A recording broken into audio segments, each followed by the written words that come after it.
May please. Lord, before the petitioner starts, Lord, we had something to say on the scope of the reference, not obviously on the merits of the case.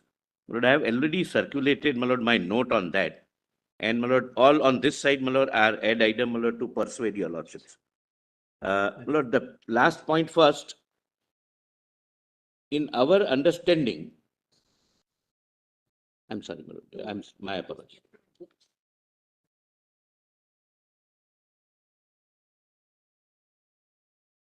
But as per our understanding, what is referred for your Lordship's consideration of 9 honorable judges is interpretation of Article 39 small b and not Article 31 capital C.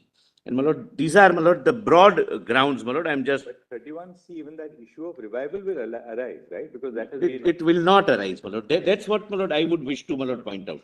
Kindly have a look at, my Lord, my note, which is 2B. Volume 2A. 2B, 2 capital B. 2B comes arise. 2B, my Lord, Roman 2, capital B. It's a separate volume, my Lord.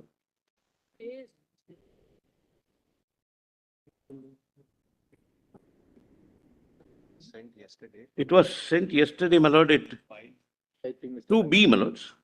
2A is additional written submissions of respondents. 2B is short note on behalf of.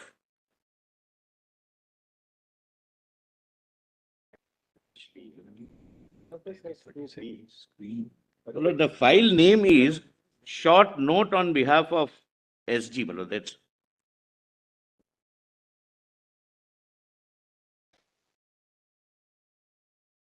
If it can be.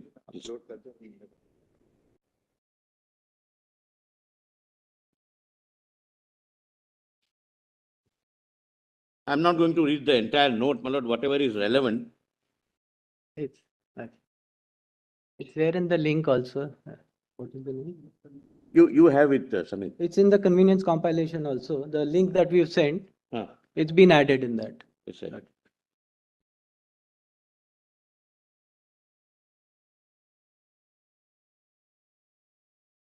If, in fact. We're just uploading it. Yes.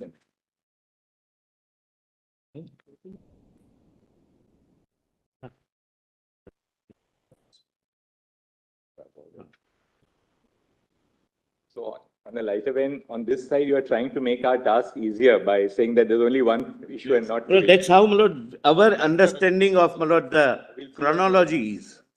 And then go to the reference. Kind.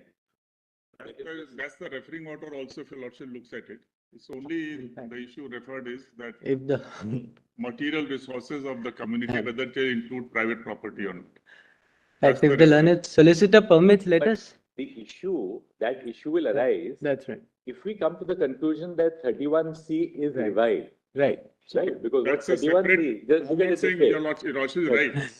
Issue is there, but that's not referred because that's already covered by so many judgments. The question is the ambit of 39B will arise provided 31C exists today. If 31C does not exist, then there's no question about the ambit of whether that will include 39B, my Lord, can still survive, my Lord. It's an independent provision as a directive principle. The only 31C, I think. But that's not referred. Correct, If my you lord. say expand the reference, that's another thing, but it's not referred. It's in fact covered by the NJC judgment, because if there were no doctrine of revival, half the judges of our court wouldn't be here today. No, but otherwise, my Lord, just a little, It's covered, they've considered it. my Lord, suppose, Anyway, now the note is uploaded. So we my can Lord, see please what kindly the come to, my Lord, para 2, at page 2. page 2. Page 2, my Lord. Lord, this was the 1996 Property Owners Association, the first judgment I am referring to. I am not reading everything, para 2. The said reference, it was argued by the petitioners that Article 31C does not survive in the Constitution anymore. Your Lordship, sir. Anymore after the decision in Minerva Mills. On the contrary, it was argued on behalf of the respondent that only a portion of 31C, as inserted by the Constitution 25th Amendment, was declared unconstitutional in the judgment in Keshavanand Bharti, and remaining portion would remain. Lord, I'm pointing out that the court was conscious of these two provisions and a possible interlinking. Lord, thereafter your lordships may come to, my lord, 3 sub-third paragraph, my lord, unnumbered paragraph. The judgment in Minerval Mill struck down section 4 of the Constitution 42nd Amendment on the basis of the same and subsequent judgment in Vaman Rao, Sanjeev Coke Manufacturing Company. It was argued that it was obvious position in law that 31C, as it stood after the judgment in Keshwanand Bharti, would remain in force. In essence, the argument of the petitioner at the same time was that the doctrine of revival, as it applies to ordinary statute, would not apply in India to constitutional amendment, and their subsequent declaration as unconstitutional on the touchstone of basic structure of the constitution, etc. Lord, please come to para 5. When the said matter came up for hearing before 5 honorable judges in the judgment reported in Property Owners Association, I have given the page numbers, rather than dealing with the question raised concerning application of doctrine of revival and its applicability to constitutional amendments in India, which had a bearing on Article 31C, the court dropped the said issue and referred a separate issue to a bench of not less than 7 judges. I have quoted from that honorable 5 judges bench. Having heard the counsel at length, we are of the opinion that the views expressed in Sanjeev Coke require reconsideration. Keeping in view the importance of the point in issue, namely the interpretation of Article 39B, it will be appropriate if these cases are heard by a larger bench of not less than 7 judges. My lord, then it comes, my lord, before the honorable 7 judges, my lord. My lord, 7 judges, my lord, in state of Karnataka versus Ranganath Reddy. My lord, there were 2 opinions delivered, my lord. One by my lord Justice Utwalia, my lord, who was in majority 4, and minority by Justice Krishna Iyer. But Justice Utwalia categorically notes that though we are not touching this issue, we are not approving or we are not concurring with the minority view, merely because we have not touched upon, may not be treated as our having concurred with that view. Now, para 7. The reference of 5 judges in Property Owners Association, that is 5 honorable judges, therefore notes that the judgment in Sanjeev Coke has adopted the interpretation of Article 39B as provided by Justice Krishna Iyer in Ranganath Reddy on the basis of the same. I'm so sorry. Ranganath, my apologies. Ranganath Reddy. On the basis of the same, the 5 judge bench in the Property Owners Association opined that the views expressed in Sanjeev Coke concerning the interpretation of Article 39B requires reconsideration and only referred the said issue to a larger bench of not less than 7 judges. Now, my lord, 7 judges, my lord. Para 10, your lordships can come to. During arguments before the said bench, a judgment of 9 honorable judges in Mafatlal Industries was highlighted on the issue of interpretation of Article 39B. After taking note of the same, the 7-judge bench at para 5 referred the following question to a bench of 9 honorable judges. Having given due consideration, we are of the opinion that this interpretation of Article 39B requires to be reconsidered by a bench of 9 learned judges. We have some difficulty in sharing the broad view that material resources of the community under Article 39B covers what is privately owned. Therefore, the only issue before the present bench is whether the phrase material resources of the community under Article 39B covers what is privately owned. Despite the said obvious position, the petitioners have in great detail made submissions on whether 31C survives or in the Constitution or not. Well, that's why, my lord, I am pointing this out at the outset. Their written submissions, my lord, give details. In this regard, it is submitted that apart from the fact that said issues stand concluded by multiple judgments of this court, including judgment in Keshwanand Bharti, which specifically upheld Constitutional 25th Amendment Act, it is clear from a reading of reference order of 5 judges and 7 judges in present proceedings that the said issue has not been referred to a larger bench of 9 judges. Then 13. The petitioners have in great detail further placed the challenge to a new provision of MADA Act and specifically Chapter 8A of the said Act. It is submitted that constitutionality of a state act and individual provisions of the said Act, which would involve application of various other constitutional principles and fundamental rights, it should be, may not be adjudicated by a larger bench of 9 judges, as the same may have grave repercussions, etc., etc. And at the end, page 16, my lord, this is what, my lord, our understanding of the reference is. Page 16, my lord. Only issue concerning the interpretation of Article 39. Just 1 second, you just be taking us, page 16 or? 16, my lord. Page 16?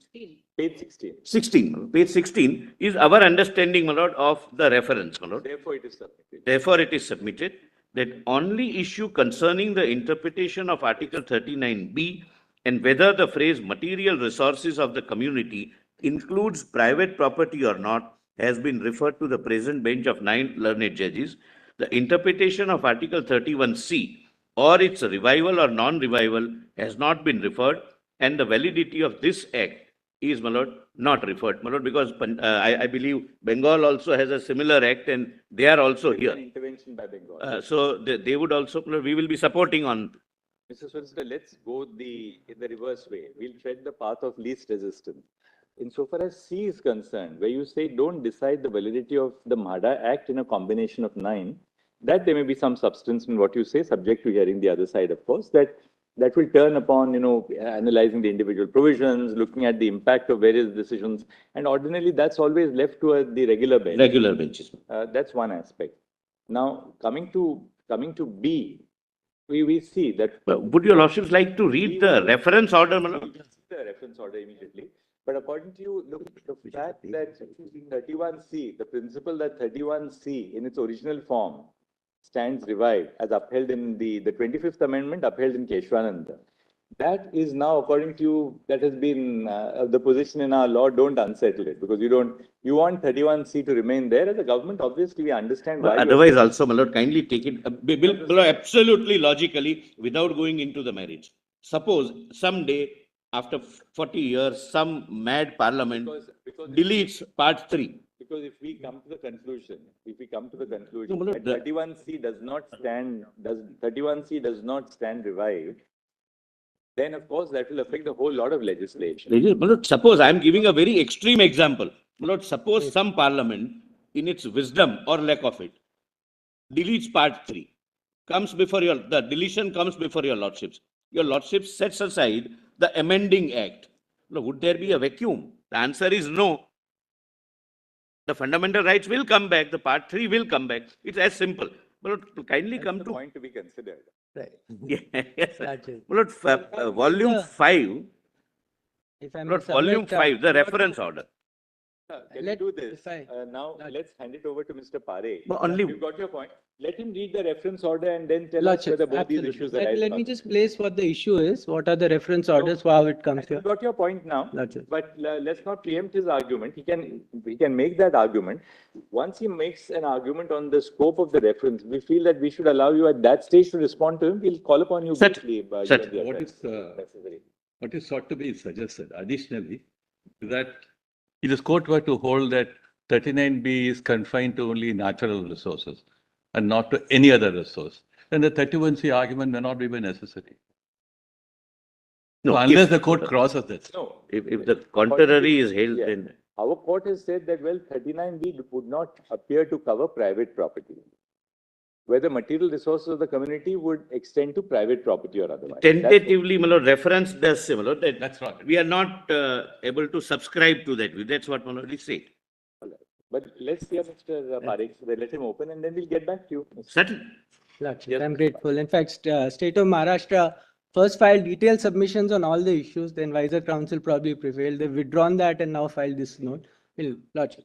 Hold it again. Gotcha. So may I just indicate, my lords, just to start with just a little background, and I'm appearing in 6 petitions before my lords, which challenge, 5 of them challenge chapter 8A. We are in appeal, and there's an independent So review. you will be the argument, the initial argument with the 6th matter. Lordships, Then lordships. who will follow, Mr. Andretina? Mr. Andretina and Mr. I am addressing your lordships on 2 issues. Lord, actually the issue of 31C. Lord, I have three broad ways I've prepared. I want to give your lordship a brief legislative history of it. I wanted to point out why my learned friend, the Solicitor General, is in fact incorrect. Lord, the question of 31C arises both as a point of reference. It arises out of the Coelho case, which is expressly referred to your It lordship. arises out of? Coelho case. Coelho. Coelho. Coelho. But my learned friends repeatedly correct me on the pronunciation, on the Coelho case. And it even otherwise arises squarely, Lord, in this constitutional challenge, as I will show your lordship. So, Lord, the reference point is the least of. We were only on what is the lineup of counsel on your side, so it's going to be, then. My lord, we are sharing the submissions. I'll be going on two aspects of the matter, my lord.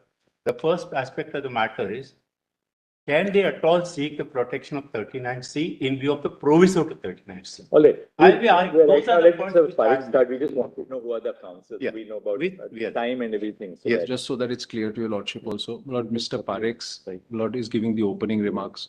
Lord, he will take about 1.5 hours. Lord, subject to what happens here, Lord, he might take your lordships to lunch. Lord, after Then you that, will- after lunch you Lord, will I am start. proposing to start after lunch. All right. And Lord, my rough estimate is 2 sessions, All right. roughly. My lord, I'll be opposing the intervention application of state of West Bengal. All right. Sorry to interrupt. I'm appearing in one of the. Why don't you all do this? Put your appearances down on a slip of paper and give it to the court master so that he'll circulate it to all of us. The matter arises from the West Bengal case. While it was pending before 5 judges bench, the bench itself said that it would take up our matter after this After this. reference is over. Therefore, we want to intervene. All right. My lord, Anyway, my there is lord, one. so far as states are concerned, my lord, everyone, my lord, assistance coming from everyone. I am not opposing My state lord, of there West is Bengal one or any state's intervention. My lord. Which I would like to Assistance take for should, kind consideration. Now, I will come, what I say. Sorry, not right now. 11th schedule and 12th schedule. Please sit down. I will hear Mr. Parekh first. Just, my lord, just to begin with, just to give a little summary of what are the issues and what is under challenge. There are 6 matters. The microphone. I'm grateful. So there are two sets of challenges. One relates to Chapter 8A of the MADA Act in Maharashtra. It relates to the island city of Mumbai now. And the second challenge is to the Maharashtra Rent Control Act, which is in writ petition 660 of 1998. And one of the reasons, of course, why we filed a writ petition is that there is an earlier judgment of this honorable court, Malpe Vishwanath Acharya, which has already held that the Bombay Rent Control Act was void, the provisions relating to rent. And following that, the court adopted a method where they did not strike down the act, but stated that a new act should be formulated, which was in the process, and specifically holds that if the new act does not take care of the issues raised in Malpe, then the new act would also be void. So that's the background. The Maharashtra Rent Control Act is in writ petition, you said 660 of? 660 of 1998. Now, my lords, we had in fact the two matters, Malpe Vishwanath and this one, actually were tagged together at one stage. They were detagged and the Malpe got decided. And this, of course, is still awaiting my lord's decision. Now, just to give a background, these petitions relate to temporary provisions which were brought in during World War II, 1939, first with effect from 1st January 1939. They've continued all these time. There have only been, so to say, 2 increases in rent, while the wholesale price index, and we've given that data, has risen from 7 to over 1,000, but the rents have remained frozen. Before Malpe case, there was only 1 increase of 5%, plus some increase relating to repairs which were carried out, etc. And thereafter, once the Maharashtra Rent Act has come in, then another 5% provisions are there. Now, because the rents, Our court followed Justice Venkatramaya's dictum in Motor General Traders, Lordship, saying that a law which is valid on the date of its enactment Lordship, may cease to become valid by a flux of time. Lordship. And therefore, they said that a World War II law which froze the rents as of 1/9/1940 Lordship, would cease to have validity by just the lapse of time. You can't deprive landlords of the right to demand fair rent. Great, Lordship. And the court gave a certain time window. Correct. That's when the Maharashtra Rent Control Act came. Correct. They took the cutoff date as 97, right? They took, but because 97, 87. 87, 87, but a 4% increase every year. correct. Lordship. But because the rents were already frozen for the premises, it actually went back to January 1939, because from 39 to 87, there had been no change, except one increase of 5%. So that's a broad challenge. And in fact, so that's the Rent Control Act. And if I succeed on that, in fact, my second challenge becomes easier, because Chapter 8A provides that if 70% of the occupiers decide to acquire the property, then they have to pay 100 times the rent of the property, monthly, not even yearly rent, pay 100 times the rent, and you become the owner of the property. And it's occupier, not even tenants. And we'll, of course, make our submissions on that. Now, if I succeed on the rent control and the rent is invalid, then possibly my challenge to 8A becomes much easier. On 8A also, I'll, of course, independently make my submission. Now, my lords, this matter comes through before your lords 9-judge bench combination by 4 reference order. First, 2 judges referred it to 3, 3 to 5, 5 to 7, and 7 to 9. So may I just very quickly indicate, before briefly indicating the facts, the 3 reference orders. First one gives no reason, so I'm not taking my lords to that. The first one from 3 to 5 is 1st May 1996. And if my lords has volume 5 of the convenience compilation, it starts at page 2787. Volume 5, page 2787. Gotcha.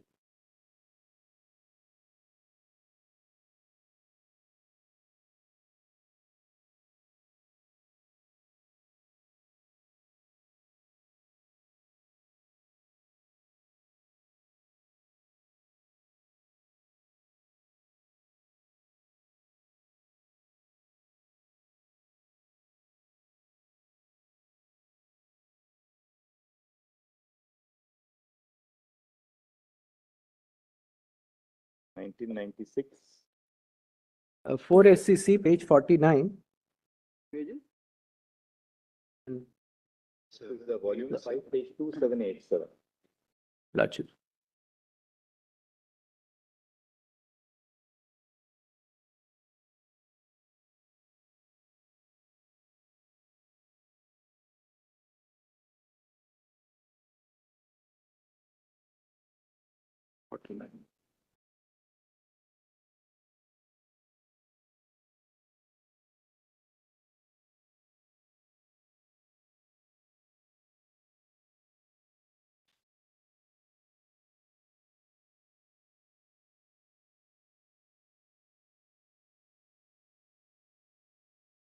My lords, as paragraph 1 on the next page. One of the main questions for decision in these matters pertains to the constitutional validity of Chapter 8A inserted in 1986 in Maharashtra Housing Area Development Act. We all call it MADA, my lords. Hereafter referred to as MADA Act, providing for acquisition of certain properties on payment of 100 times the monthly rent for the premises. These properties are mainly buildings which were first let out prior to the year 1940 on monthly rent, which the owner claimed is a measly amount of current value of property in Bombay and the present value of the rupee. Section 1A was inserted in the MADA Act in 86, and it contains a declaration that this act is for giving effect to the policy of the state towards securing principles specified in Clause B of Article 39 of the Constitution of India. Article 31C of the Constitution is therefore retracted for excluding the attack to the validity of the enactment on the ground of Article 14 or 19 of the Constitution. My lord, if I may just give a few comments while reading this. 21 is not protected under this. Similarly, 300A is also not protected. So we will be making submissions on that. And also 31C, my lords, now in Kesare in matter is laid down that the reasons must be given to the president, because that presidential approval is required for 2 reasons. One is because there is a conflict between a central law and the state law. In fact, 3 laws in this case, including Transfer of Property Act. So you must indicate to the president why you are seeking consent. And if that indication is not there, that presidential consent is not valid, in this case, no material has been produced, and we'll be making that point. My lords. Para 2. In order to circumvent the effect of Article 31C of the Constitution, Nariman, the learned counsel for the petitioner, contended inter alia that 31C does not survive because of the events subsequent to the decision in Keshwananda Bharti. Shri Desai, the learned counsel for the respondent, replied to those arguments by contending that 31C as originally enacted minus the latter part, which was declared to be unconstitutional in Keshwananda Bharti as it upheld in Minerva Mills, excluded any attack on the constitutional validity of the enactment. Both the learned counsel had submitted synopses of their rival contention in the form of written submission. A brief history of Article 31C would help to appreciate the rival contentions.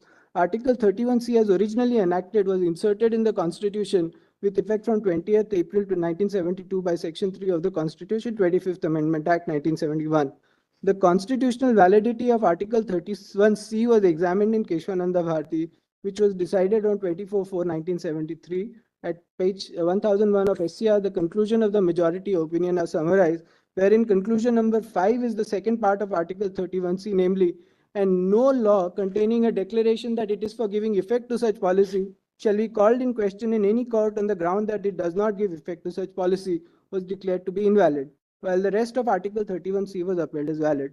Thereafter, with effect from 3/1/1977 by the Constitution 42nd Amendment Act, Section 4, the word the principle specified in clause B and C of 39, the words all or any of the principle laid down in Article 4 were substituted.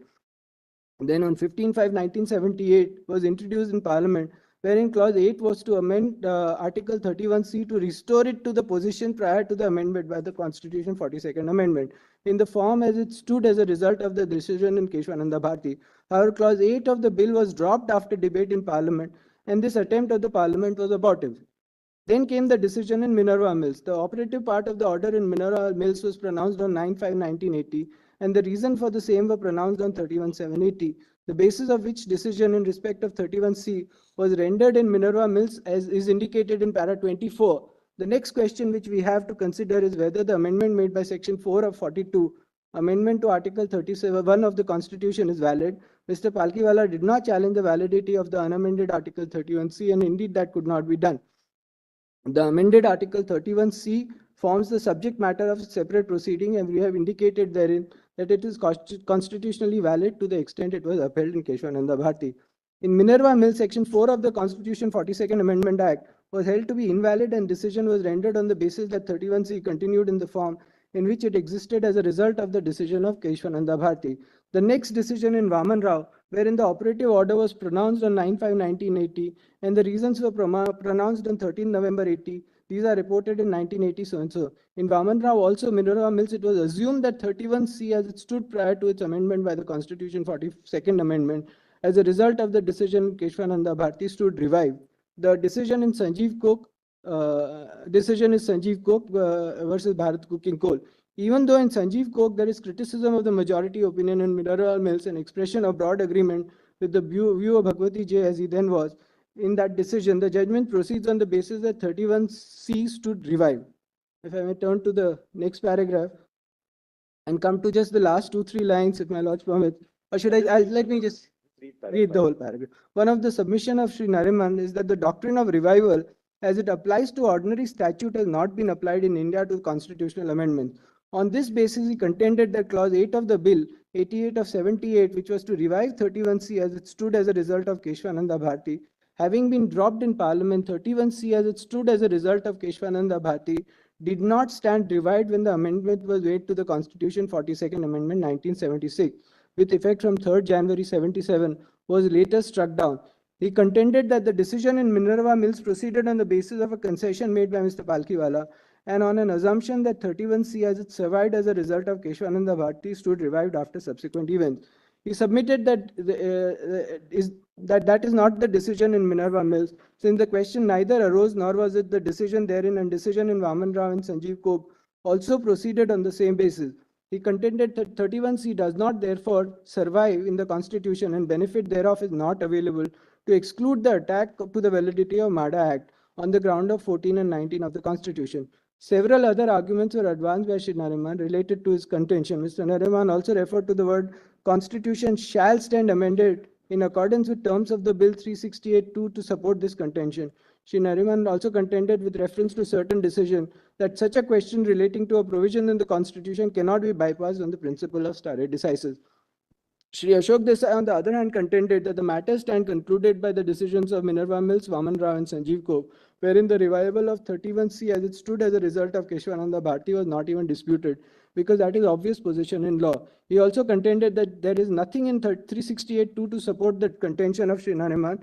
Shri Desai also submitted that it is too late to consider this question when this is how 31C has been understood for years. The details of the arguments are both learned counsels in the form of synopses of written submissions are on record. The question is whether these points which have been raised by Shri Nariman should be considered and decided by a larger bench of at least 5 judges. Shri Desai submitted that since these contentions have no substance merely because related to interpretation of certain provisions of the Constitution, is no ground to require hearing of the matter by a bench not less than 5 judges. Having heard learned counsels for some time, we have formed the opinion that it would be more appropriate for a bench of not less than 5 judges to consider and decide these questions for an authoritative pronouncement on the same. The decision in Mirava Mills, Vaman Rao and Sanjeev Kok are all by a bench of 5 judges. The question in the form it is raised by Shri Nariman did not arise for consideration in any of those decisions which were rendered on certain premises as indicated therein, which assumption is now seriously challenged by Shri Nariman. Even it is assumed that Article 145(3) of the Constitution is not attractive, it does appear to us that in order to settle the controversy on this point, which is of some significance, and to avoid the questions being re-agitated before another bench of less than 5 judges, the more appropriate course is to refer the matter for being heard and decided by a bench not less than 5 judges. For the aforesaid reason, we direct the papers be laid before the learned Chief Justice for constituting a larger bench of not less than 5 judges. Now, my lords, this is the first reference, and then the matter did come up before 5 judges, and that is now reported at page 3150 of volume 5 as 2001 4 SCC 2001. 4 SCC page 455 Get it in volume 5A. 3150.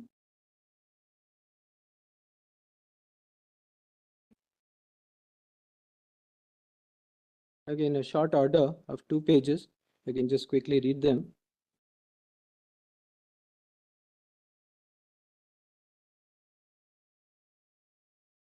Again, the background is given.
Lodge. My Lodge has volume 5, page 3151, This is the para 1. Lodge. 3151, right? Lodge. got it. Starts at 3150 at 3151.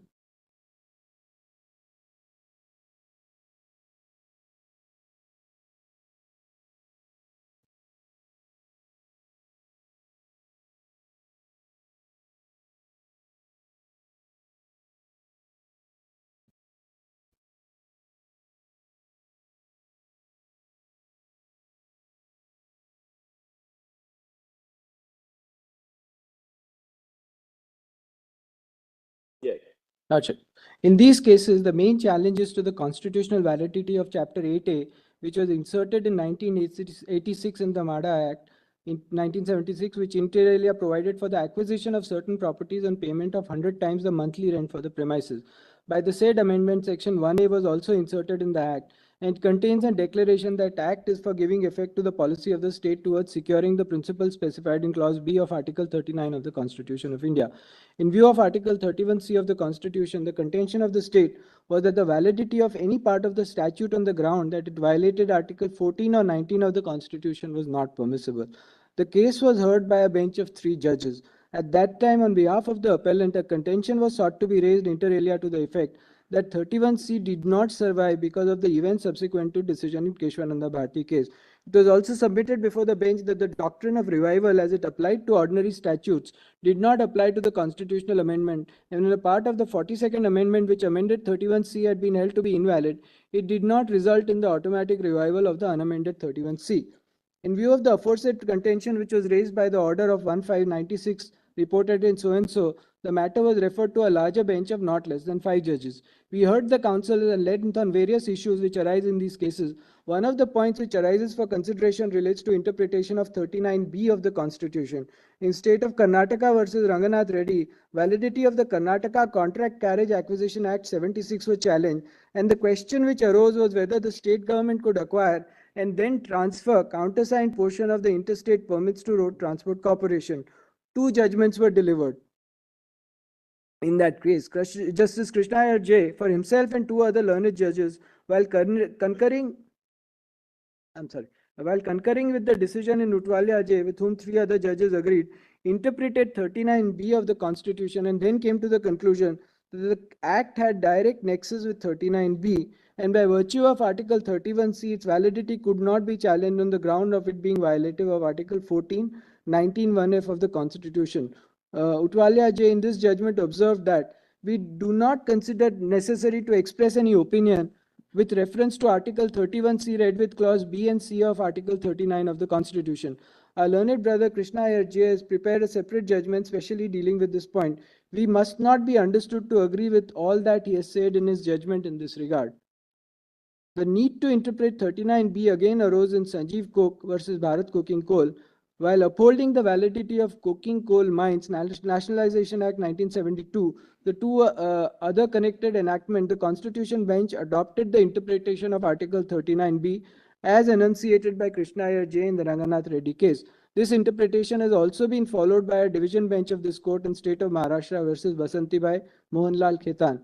The interpretation put on Article 39B by Krishna Iyer J in Ranganath Reddy case was not specifically assented to in the majority decision, but in Sanjeev Coke it is observation in the judgment of Krishna Iyer J which has been followed. Having heard the counsel's at length, we are of the opinion that the views expressed in Sanjeev Coke case requires reconsideration, keeping in view the importance of the point in issue, namely the interpretation of 39B. It will be appropriate if these cases are heard by a larger bench of not less than 7 judges. The papers. Now it's very clear. Lachit. Ranganath Reddy, Lachit. the occasion for a reference to 9 judges Lachit.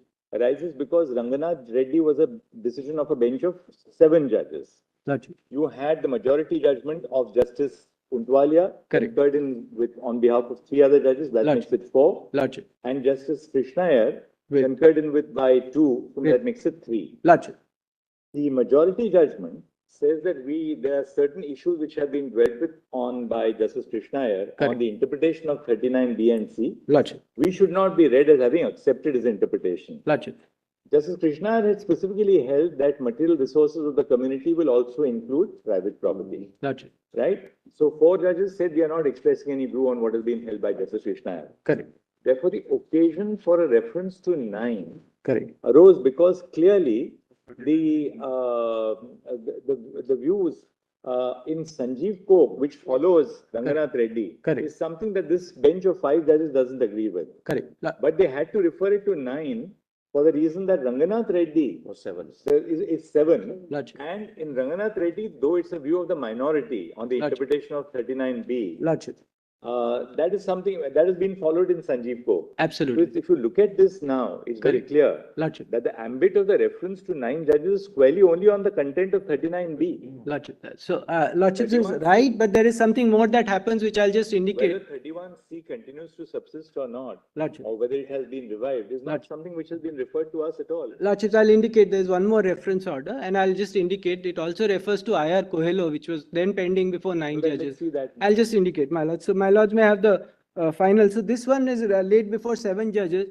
And my lord recalls that time the understanding was that you could only refer it to the next larger bench. But my lords may now come to 2013 7 SCC 522, which is the final reference order, which is in volume 5, page 3409. By 7 judges? Lordships, 2013, volume 7 SCC 522, 2013. volume 7 SCC 522. At volume 5, page 3409 PDF. 409. Lordship.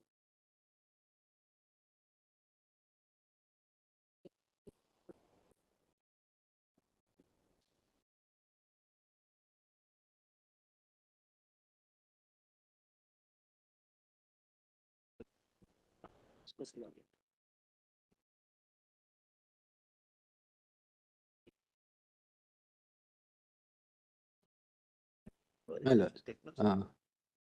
May I just start first? Bench of 5 learned judges is referred to 7.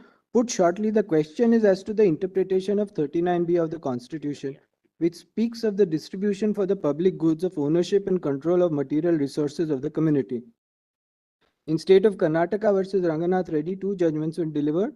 In the judgment delivered by Krishna Iyer J, speaking for himself and 2 other judges, the view was taken that material resources of the community covered all resources, natural and man-made, publicly and privately owned. The other judgment delivered by Untwalia J, on behalf of himself and 3 other judges, did not consider it necessary to express any opinion with regard to 39B. It was, however, made clear in this majority judgment that the learned judge did not subscribe to the view taken in respect of 39B of Krishna Iyer J. The view taken by Krishna Iyer J in Ranganath Reddy was affirmed by a constitution bench in Sanjeev Coke.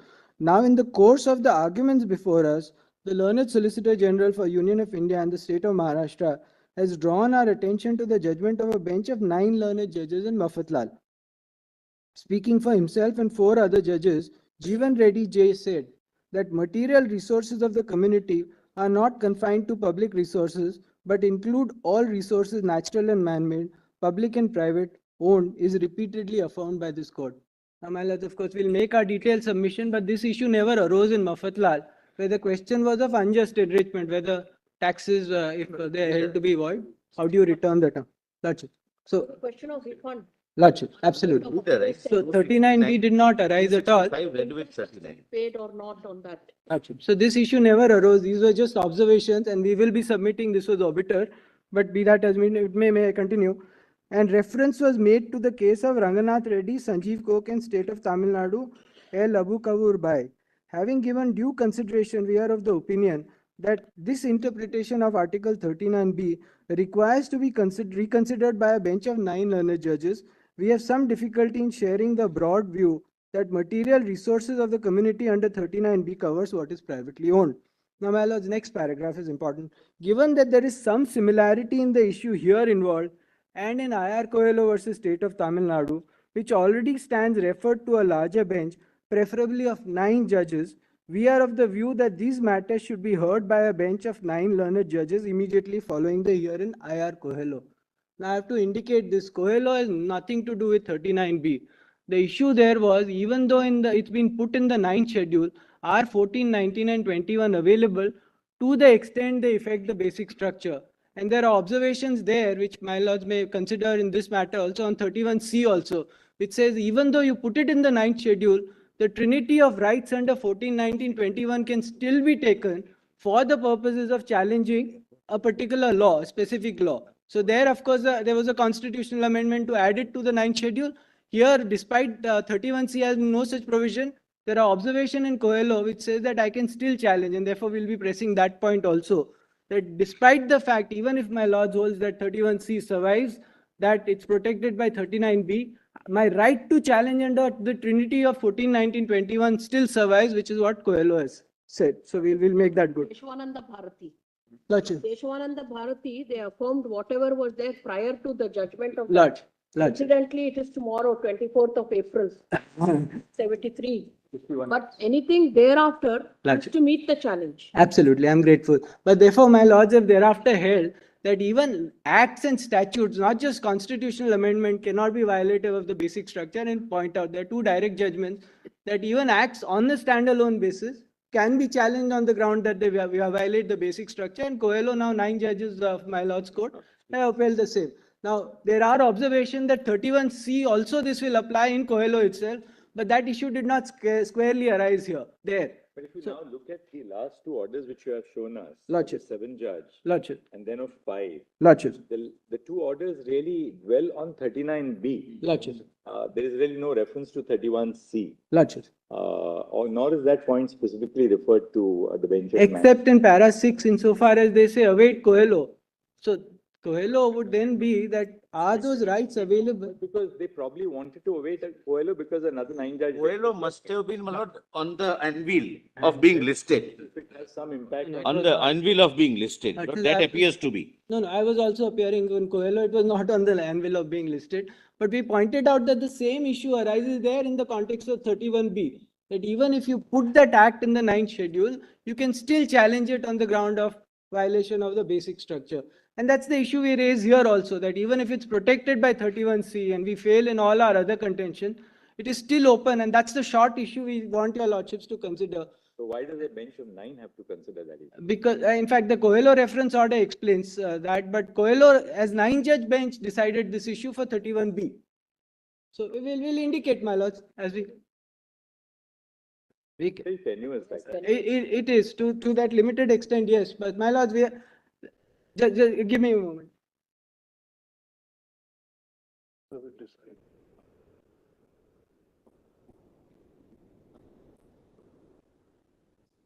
mean, that is the point that I.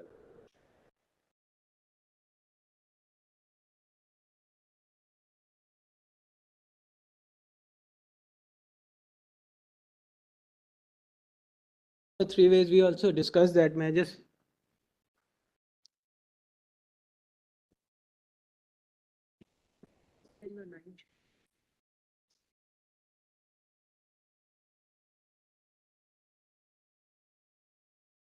There are, so Lordships, I'll just submit there are 2-3 possibilities. I'm not.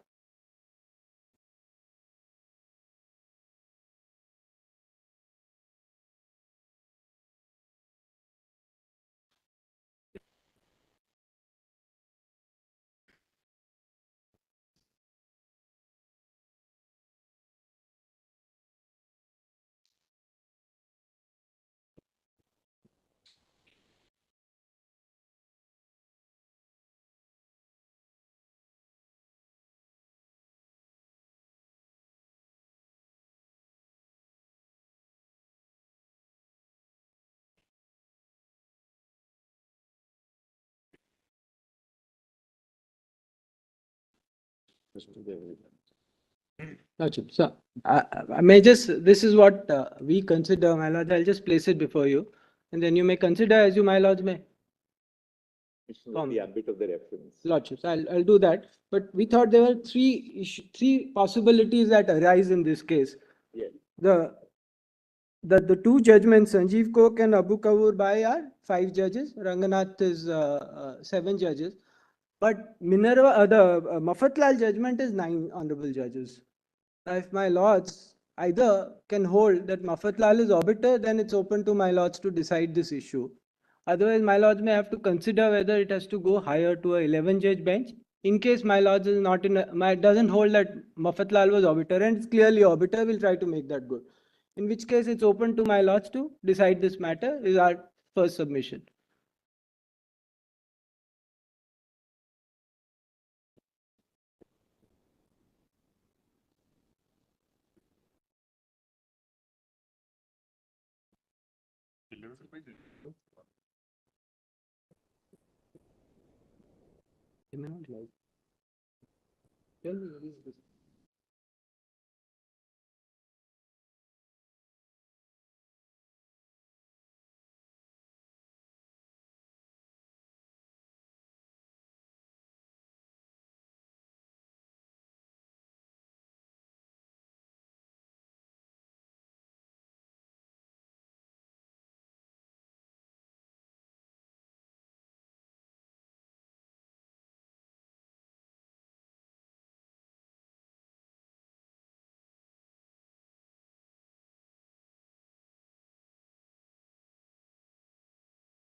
Lords will consider whether on Mafatlal issue, my lords wants to consider that and will make it good that those are arbiter observation. It has nothing to do with the issue at hand. Or it should go higher. That's one issue that my lords will decide. On 39 BNC, my lords, we are with my lords that if 39 BNC is decided, it can go back to 5 judges for consideration on 31C, whether it survives or not. But we would like to make our submissions on Coelho because Coelho specifically deals with the scope of challenge under 31B and C. Although 31B arose there, we do want to make our submission that the same principle will squarely apply for 31C. Because if it does, then my challenges under 14, 19, 21 are still available even for these laws, even if protected under 31C. Then you can also argue that before We can. Lordship, we can. 3 judges or 5 judges. I will not disagree. My lords is right. So, but we like to place Coelho, and then my lords may take a view on Right. my lords. So now how do you want to begin? No, my lords. So I have we've drafted some propositions. I'll briefly indicate what all arises. Not all of this has to be decided by my lords, but we'll just place what we wish to argue.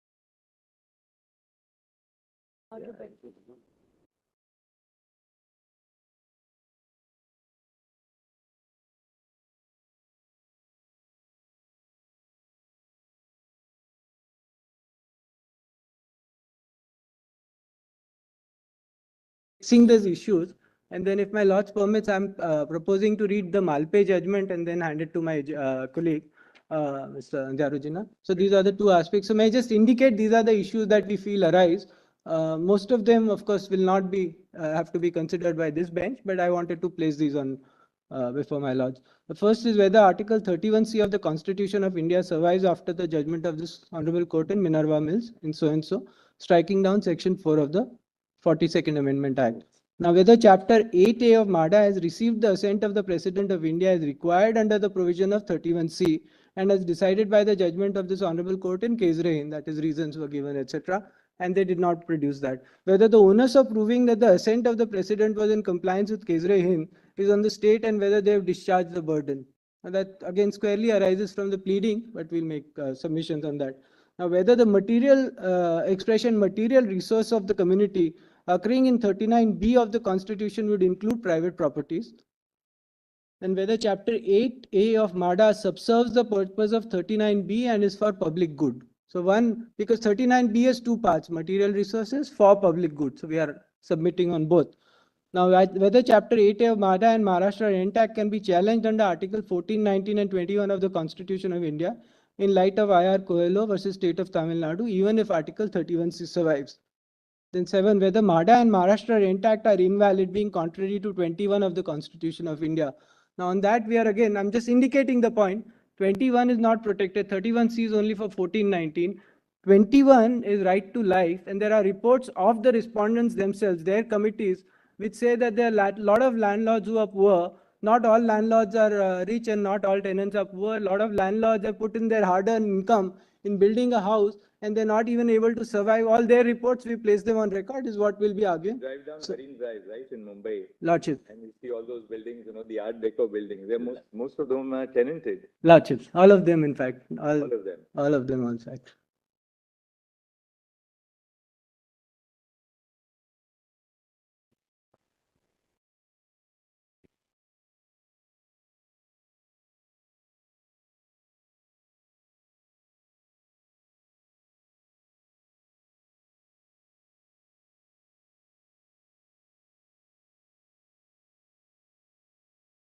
My lords, all. The rent of most of those apartments do not exceed 200 rupees, even today. That's it. That's it. In fact, initially they were all under 80 rupees, the Act itself notes. And now they've gone up a little bit because of taxes, etc.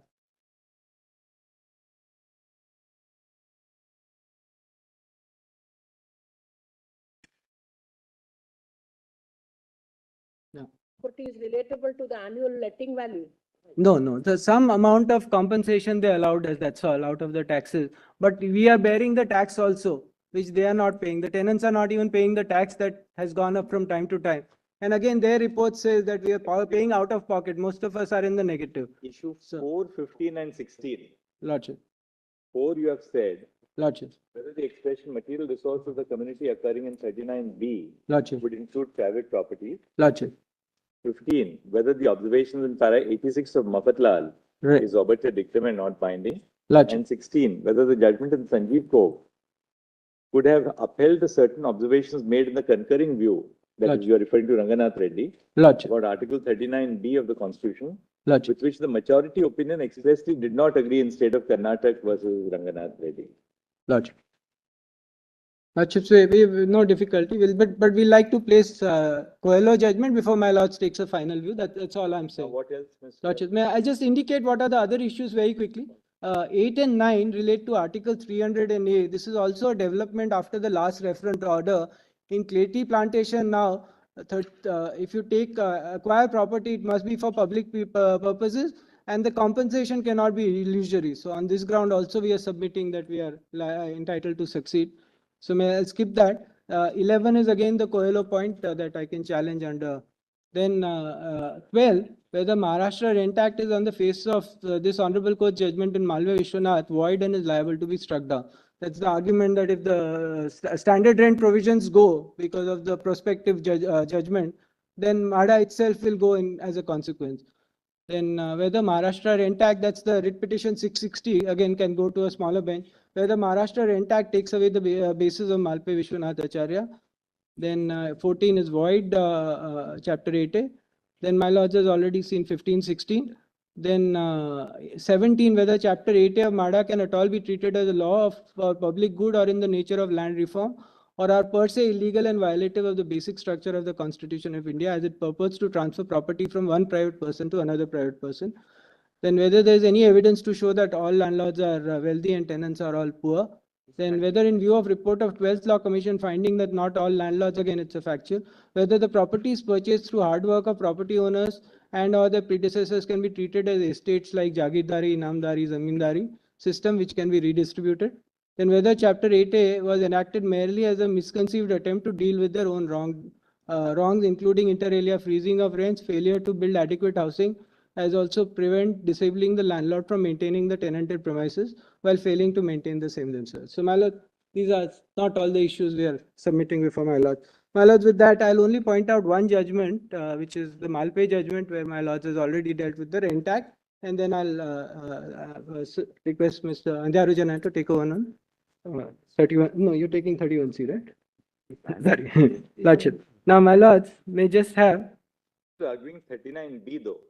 Mr. Devarajan. Malpe judgment is only on rent act and its validity. Your lordship's not even, not concerned.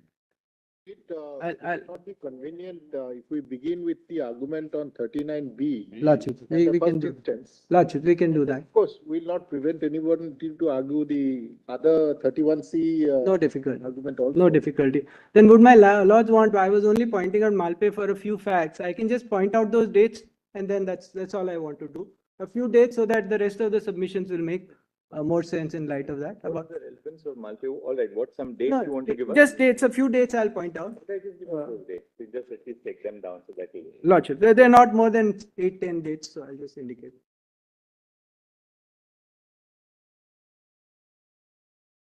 So this whole process started on 19/6/1939 when the Bombay Rent Reservation Act froze the rent with effect from 1/1/1939. 1939, what happened?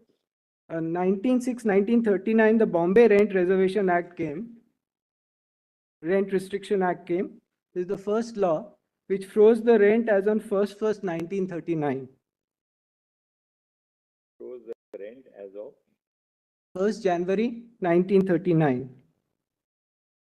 Then there is the first Bombay Rent Act came on 12th May 1944, which is the full name is Bombay Rent, Hotel Rates and Lodging Houses Rates Control Act.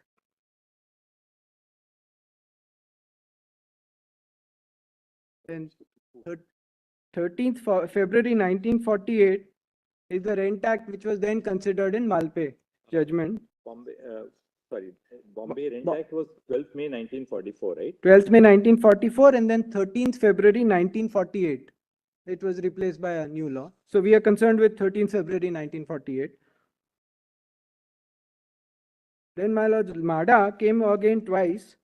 5th December 1977 was the predecessor of MADA Act. And then the one we are concerned with is 27th April 1986, which has chapter 8A, which we are concerned with. Now, I'll only then give the date of the judgments.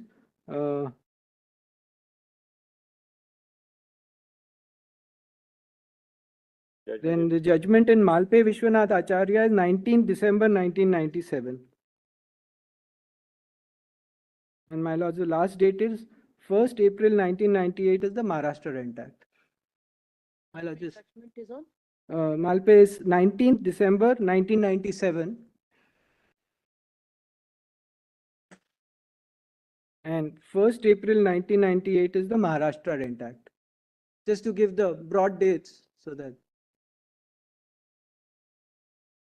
Grateful, my lords. Thank you, Mr. Thank you.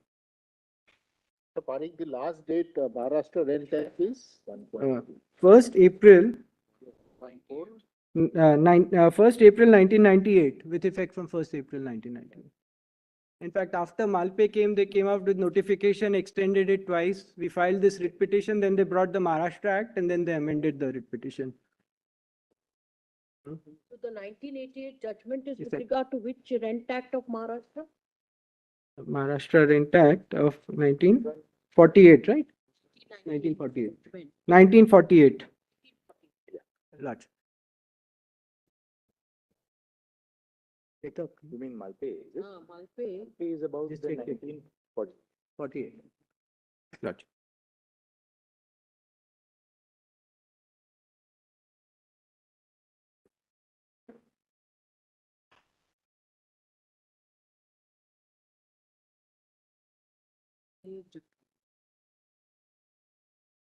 Take it there, I will come back.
Bombay Rent Act is 47, not 47, 48. not 47. Large. This is Bombay rents and hotel 1940. lodging house rates Large. to like 47. Large. I'm grateful. Thank you, Mr. Parik. No, it's yours. Yes, Mr. Parik. Lord, I have noted everything that your lordships have said.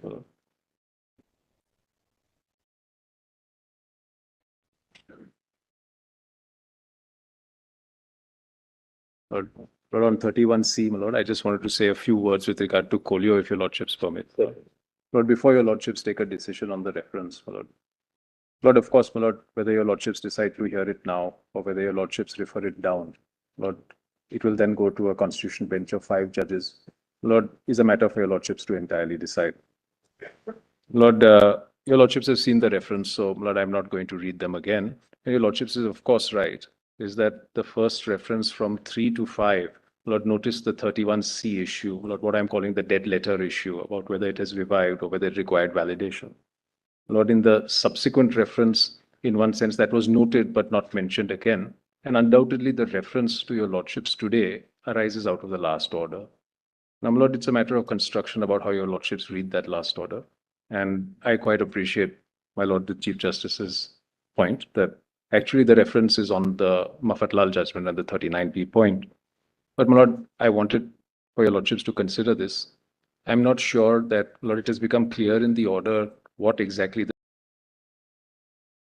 significance of Coelho is. Lord, I'm fully aware of the fact that your lord, but Lord, if your lordships will hear me on 2 or 3 minutes, because Coelho, right? Coelho only. Certainly. Lord, because I believe, Lord, it has a very significant bearing on 31C and on the facts of this case. No, but I'll just summarize it first for your lordship. Lord, Coelho itself was a case which was referred to 9 judges. Lord, it was referred to 9 judges, and I will show your lordship the reference. Lord, as a result of inconsistencies which were noted in the judgments of Vaman Rao between the then Chief Justice, Justice Chandrachud, and Justice Bhagwati's judgment, and also the judgment in Minerva Mills and Vaman Rao. I'll show you lordship that. Justice Bharucha, as he was then, Chief Justice Bharucha, as he was then, Lord, therefore referred the matter up. Lord, the question that was framed before the 9 judges in Coelho was with reference to 31B. Lord, it concerned the Tamil Nadu Act for acquisition of land. Lord, the Gudulur Janmam Acts, so on and so forth. Lord, the question was framed on 2 bases. Lord, one is the question with regard to whether 31B is valid. And the second was a question with regard to fundamental rights and with regard to the scope of fundamental rights, and in particular, Article 14, 19, and 21 of whether they are included in the basic structure. Now, my lord, as your lordships know, my lord, Keshav Nanda, my lord, has been a decision which has been constantly evolving by a process of interpretation from time to time. Lord, although, Lord, the majority in Minerva Mills came very, very close to saying that 14 and 19 are a part of the basic structure, they didn't say so in terms. Lord, they went on then to strike down the amended portion of 31C and upheld it the unamended portion of 31C.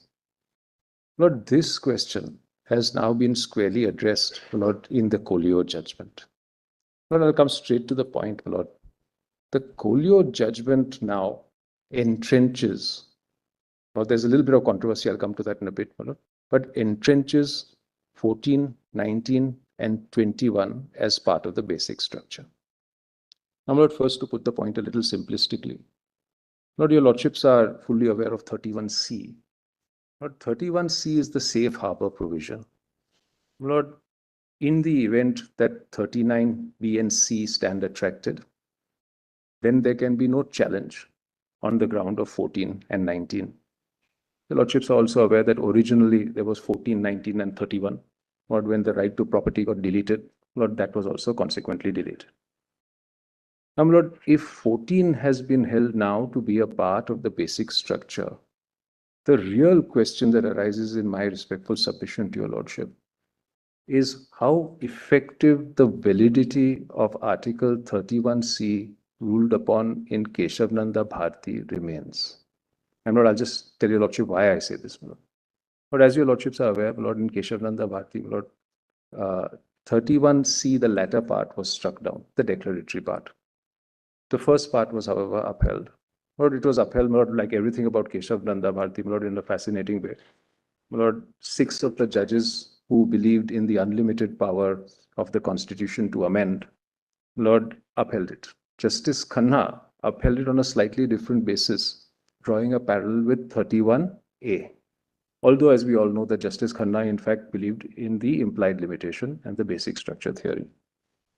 Lord, that was interpreted, Lord, in Minerva Mills. It was read through in Vaman Rao, as I'll show your lordship. And, Lord, we are now presented with the effect of the Coelho judgment. Because, my Lord, the language of 31C, and your lordship will just see the wide language, Lord, it brooks no interference with 14 and 19 rights.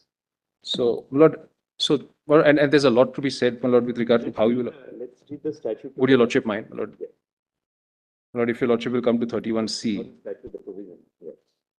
My lord, I have prepared a short note on Coelho also. I'll just come to that in a bit. 31C, saving of laws giving effect to certain directive principles. Notwithstanding anything contained in Article 13, no law giving effect to the policy of state towards securing.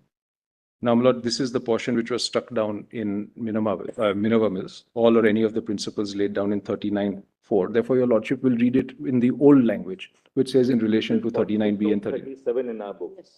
Yes, your lordship is perfectly correct. The principles specified in clause B or clause C of Article 39 Perfect, my lord. So that is, my lord, my revival argument. shall be deemed to be void. Shall be deemed to be void on the ground that, now, my lord, please note the sweep of this, my lord, that it is inconsistent with or takes away or abridges any of the rights conferred by Article 14 and 19. Now, the latter italicized portion is the portion which was struck down in Keshav Nanda Bharti.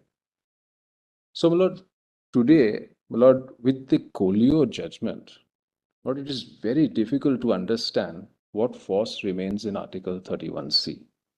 31C undoubtedly valid as rule. Then, Mr. Andarjana, if you argue that, you are virtually then asking for a reconsideration of the correctness of Keshwan. No, no, I'm conscious. Do that. No, I'm fully conscious of that. Lord, that's an outrageous argument, and my lord, so Lord, yes, my lord, the logical extension of the Coelho argument may take us to Keshav Nanda Bharti. That is true, but your lordships are presented with a 31C problem. I have some solutions to that, my lord. If the occasion arises, my lord, I will argue that. Coelho was essentially with 31. Because, my lord, what meaning is left in 31C if we say that every aspect of 14 can be used as a challenge? But we are a bench of 9.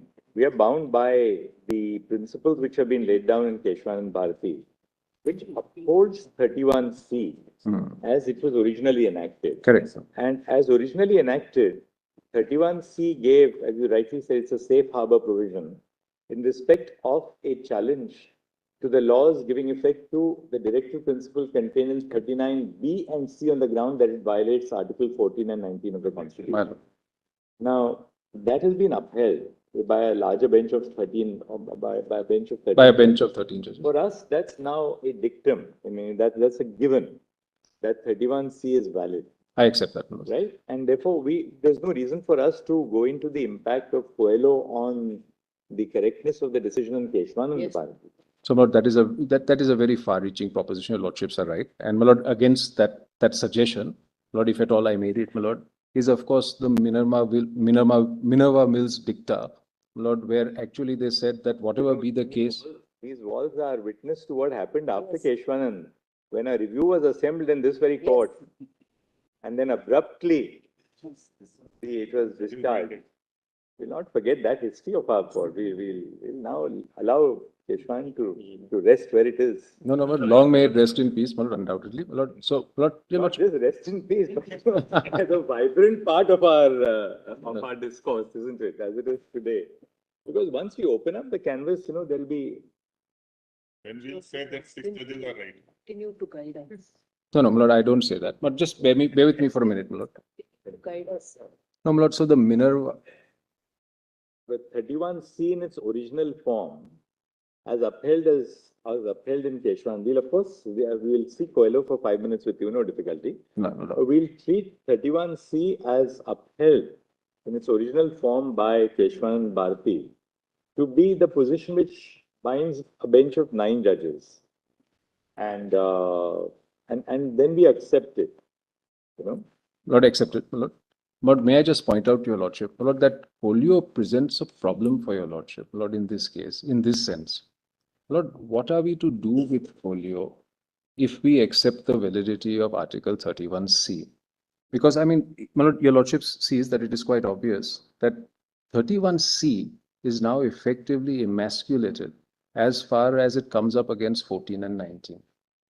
But 14 and 19 challenge now in view of the Coelho judgment is a basic structure challenge. Lord, assume that 31C was brought in for the first time by an amendment today. Lord, it would be beyond the amending power of the Constitution. and being beyond the amending power of the Constitution should be void. Now, my lord, I quite appreciate everything that your lordship has said, but it is a very serious issue which arises, my lord, in the context of 31C. Now, my lord, I show your lordship Coelho. But Coelho was a judgment actually under 31B. What the question framed in paragraph 5 was under 31. Correct. 9 schedule question. Lord, they don't actually strike down 31B. In fact, what Coelho veers towards is an exposition on fundamental rights. And there are some questions that arise, but one thing it does is that it entrenches these three, Lord, 14, 19, 21.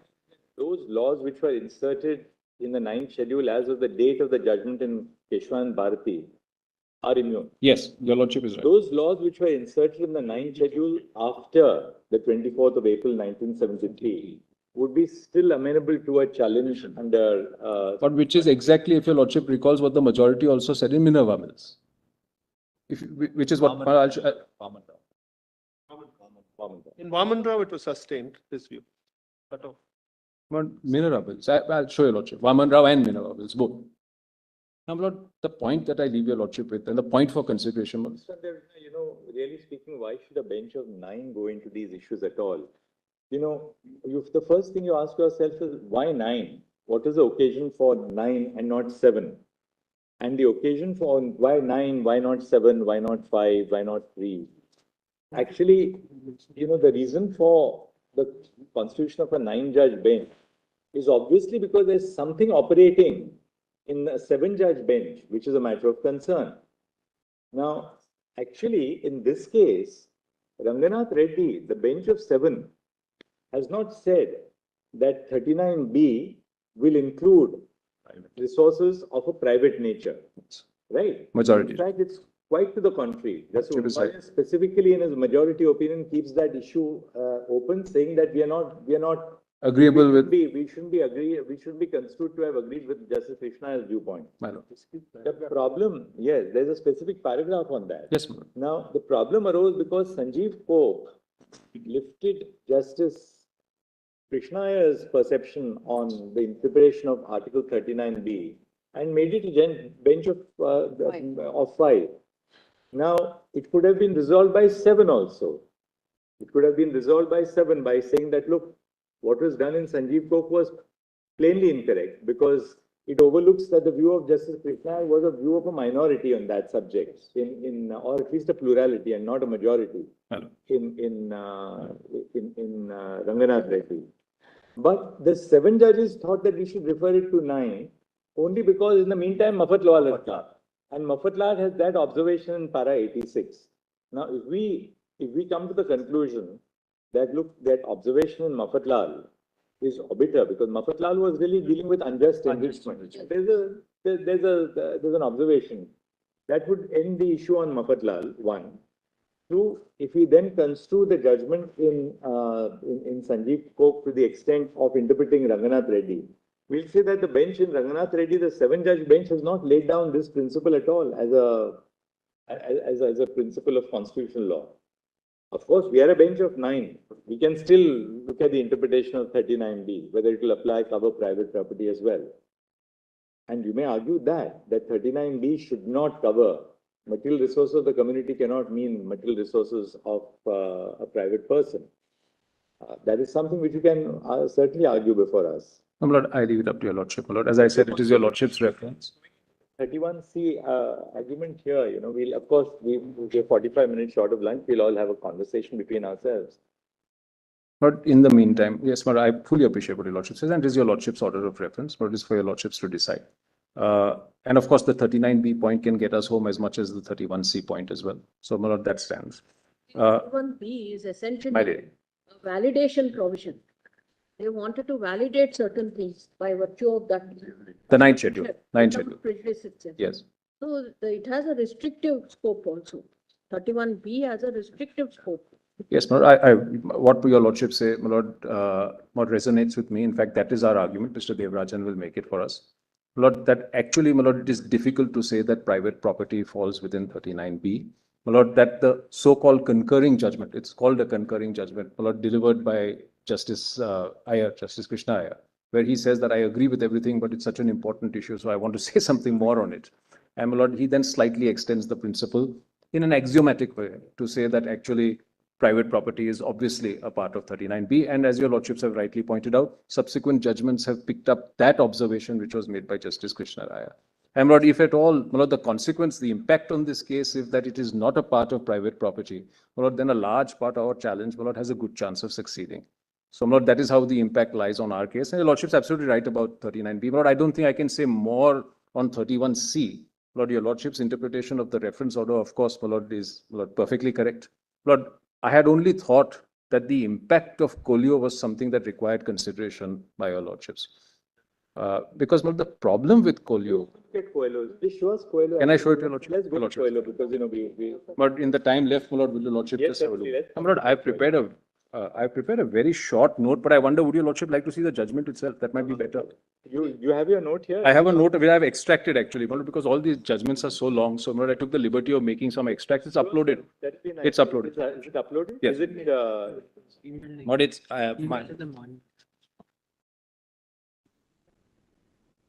it's actually comprehensive in the sense that yes.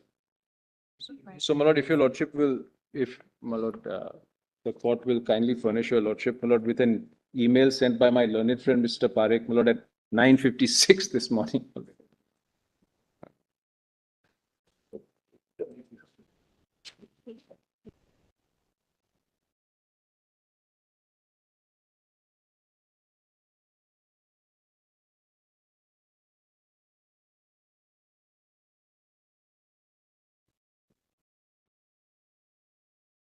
I will show the place on.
Article 39B in that dichotomy, that 39B can never include private property. That would be very artificial, because when it says material resources of the community, is agnostic to title. You know, it doesn't mean that, well, where the title, it doesn't make that, you know, distinction between a case where title vests in a private person as opposed to title in the community. Or I see that point, right? Lordship is In a right. given case, take mines, for instance. They may be private mines, but in a broader sense, these are material resources of the community.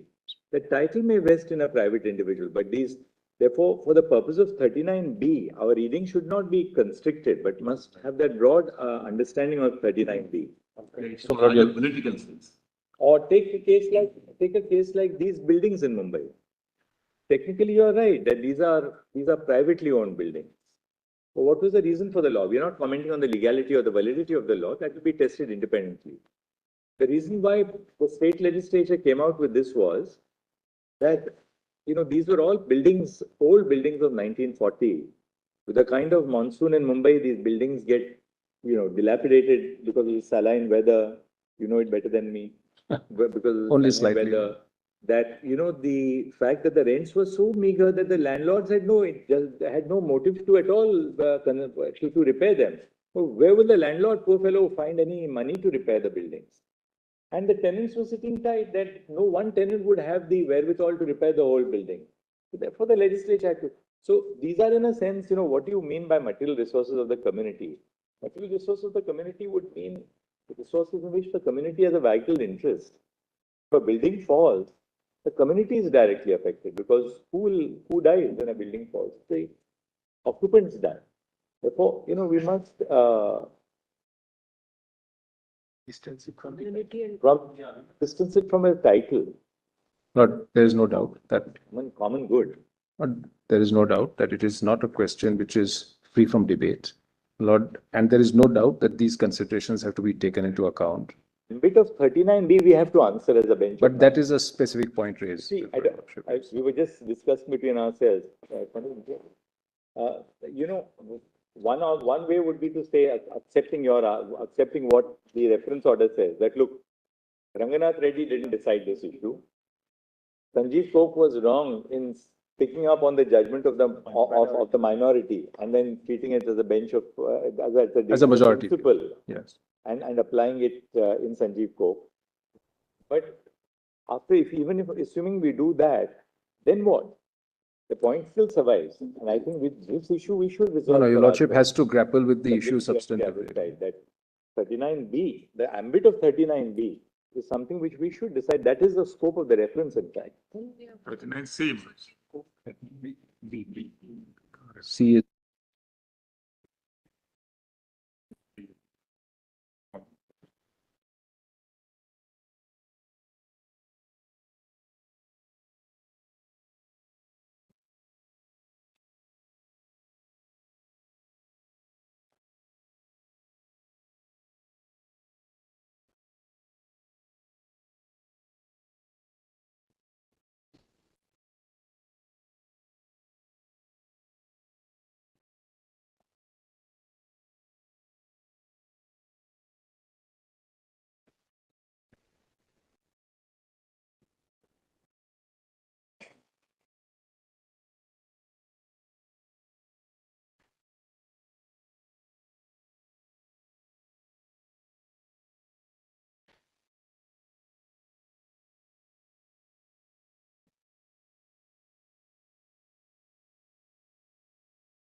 the way we take it, that Mr. Devarajan would be arguing that 39B cannot include private property at all.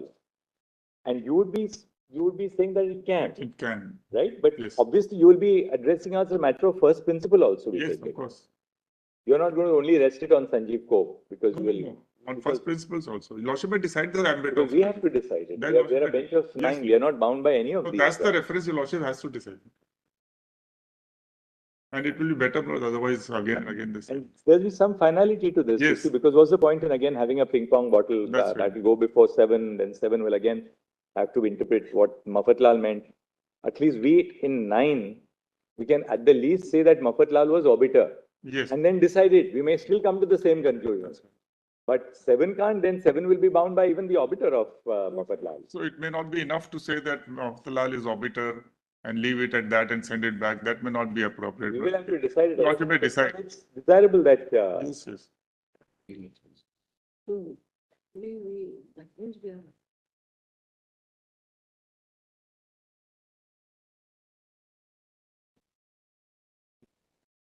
Well, Yes. I thought we laid the cards very bare that, ultimately, let's not again revisit the correctness of the constitutional validity of 31C on the basis that Coelho would have some bearing on the correctness of what, because Coelho was doing it in 31 in the context of 31B. Coelho was bound by Keshava and Bharati. No, my lord, I've consulted my colleagues also. And my lord, we have no objection either way. We are happy either way. If your lordship was to hear us, we are happy. If your lordship sent me home early, I'm happy with that. No, nothing else. My lord, on the other hand, As an act of judicial statesmanship, we should be very careful about, no, opening up a canvas which may then have untold ramifications. no, my of lord, the I policy. fully see that. My lord, I fully see the significance of the point. And we have some arguments on Coelho, which we can run. But you have put in so much of hard work. Why don't No, you no, give my us lord. your I'm very note on happy to Coelho? In any case, there's something interesting. I will show it to your sort of lordship in a few show minutes. us your note. We'd My like lord, to see your note. yes. And my lord, just to step back from that. So, my lord, our position, my lord, Opposing you have three academically oriented members of the bar, the attorney himself, Mr. Dwivedi, in any case, Mr. The lighter side, I was telling them, all of us are material resource of the community. The only issue is not to be distributed on the private side. I think the compliment should be paid back to the bench, my lord. There. But Resources is the question. Home for dinner.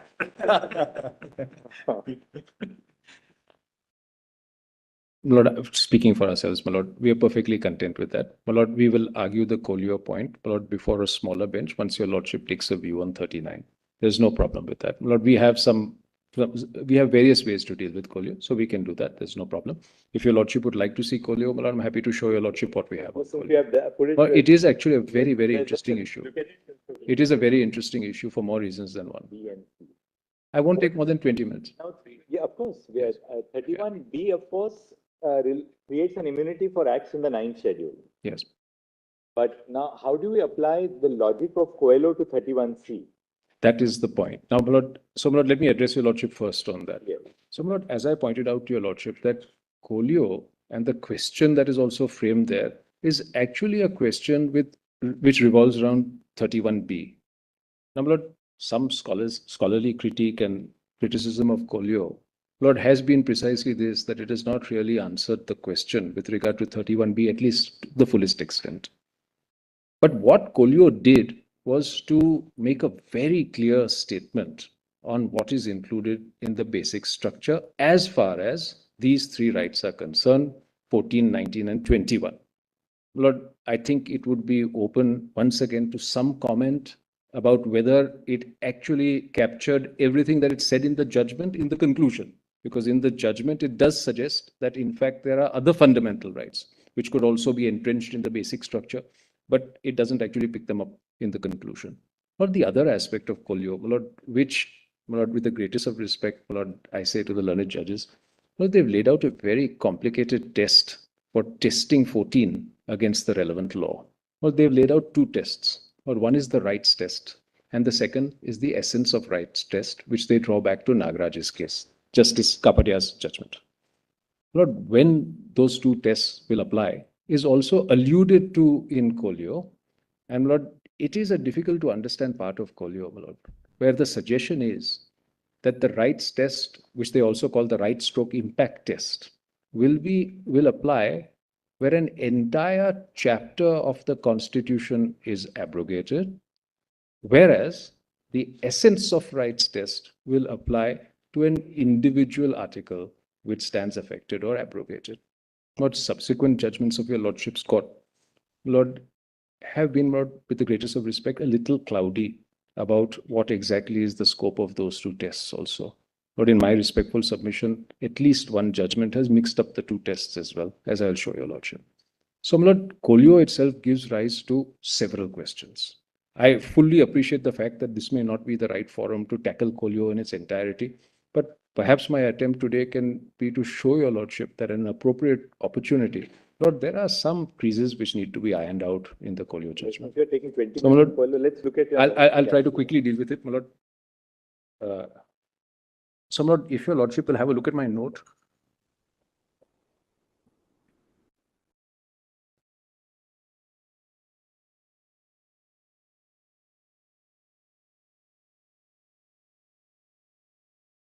On. Oh, yeah, it is. Yeah, it's it.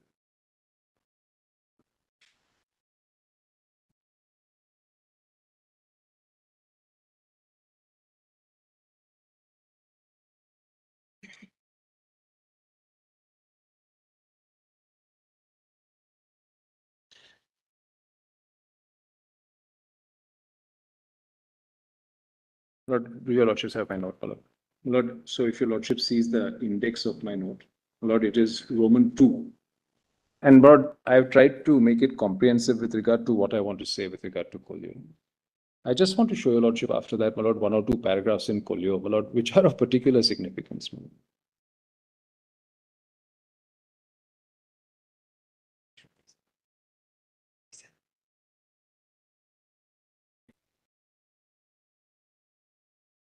Yes. Lord, in paragraph 1, my lord, I've just set out, my lord, what your lordships have already read. Now, my lord, in paragraph 2, my lord, I've dealt with the ref. Can we scroll it?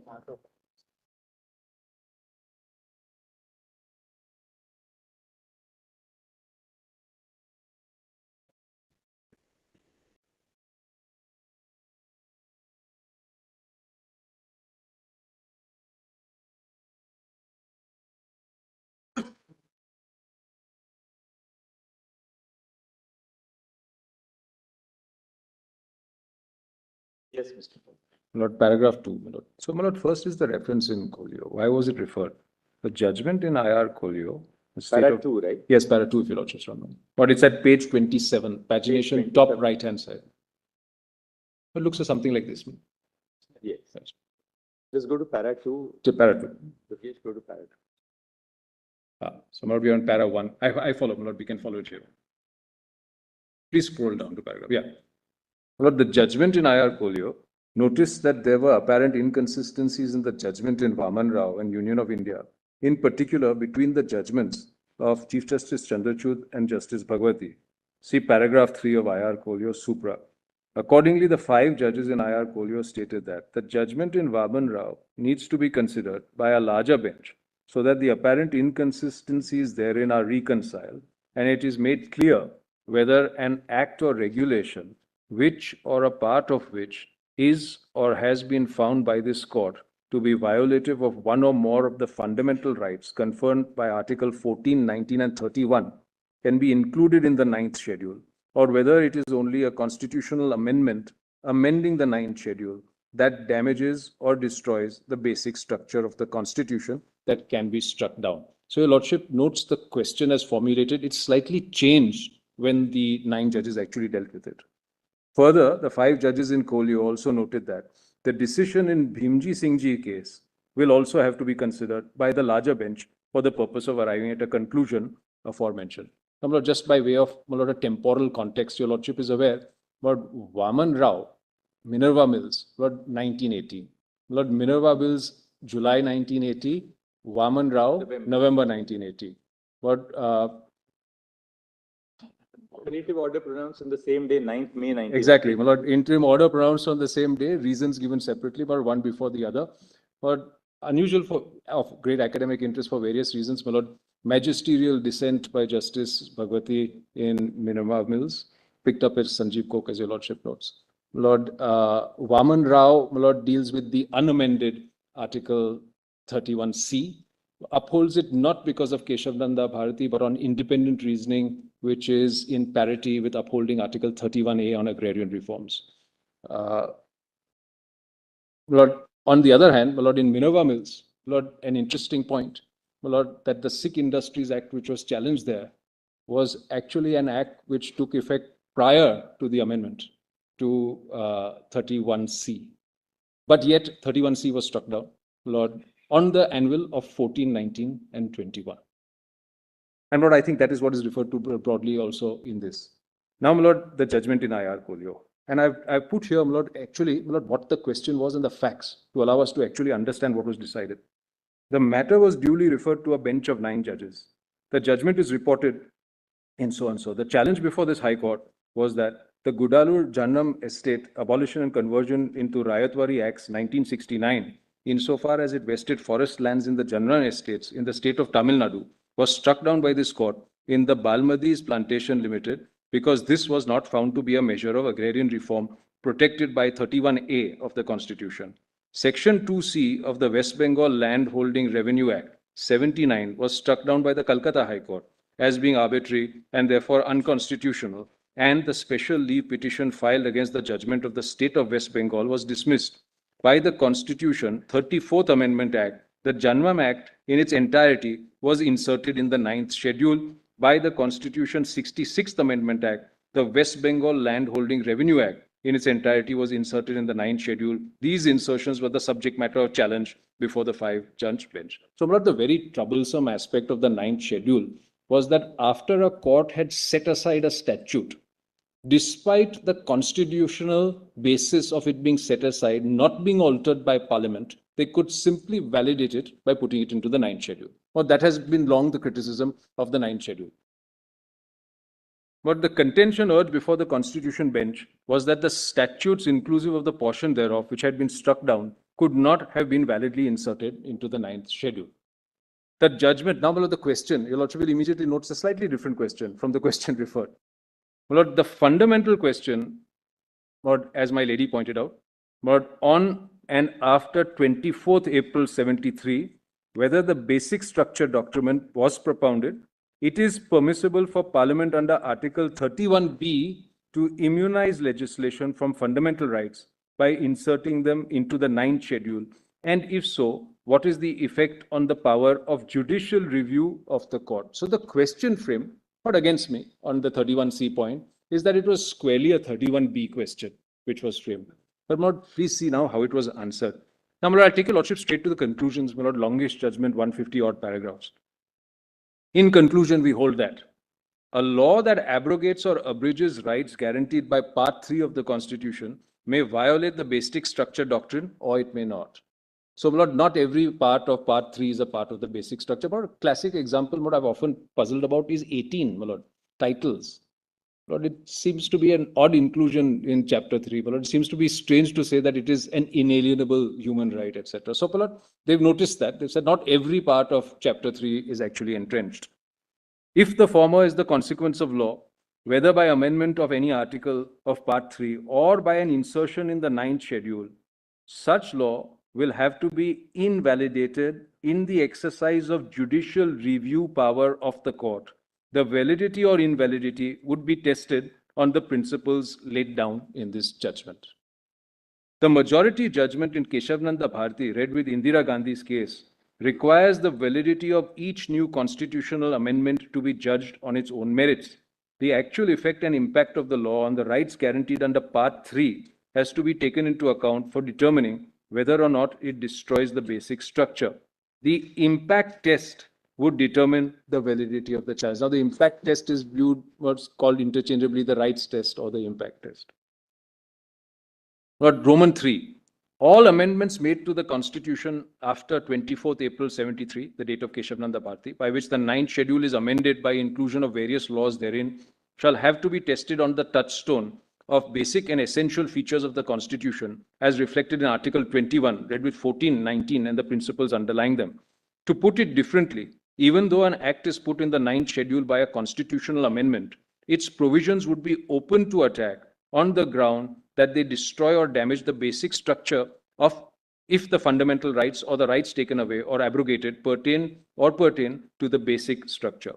Justification for conferring protection, not blanket protection, on the laws included in the 9th schedule by constitutional amendment shall be a matter of constitutional adjudication by examining the nature and extent of infraction of a fundamental right by a statute sought to be constitutionally protected, and on the touchstone of basic structure doctrine as referred to in Article 21, read with 14 and 19, by application of the rights test. Now, here comes the second test, and the essence of right test, taking a synoptic view of articles in Part 3 as held in Indira Gandhi's case.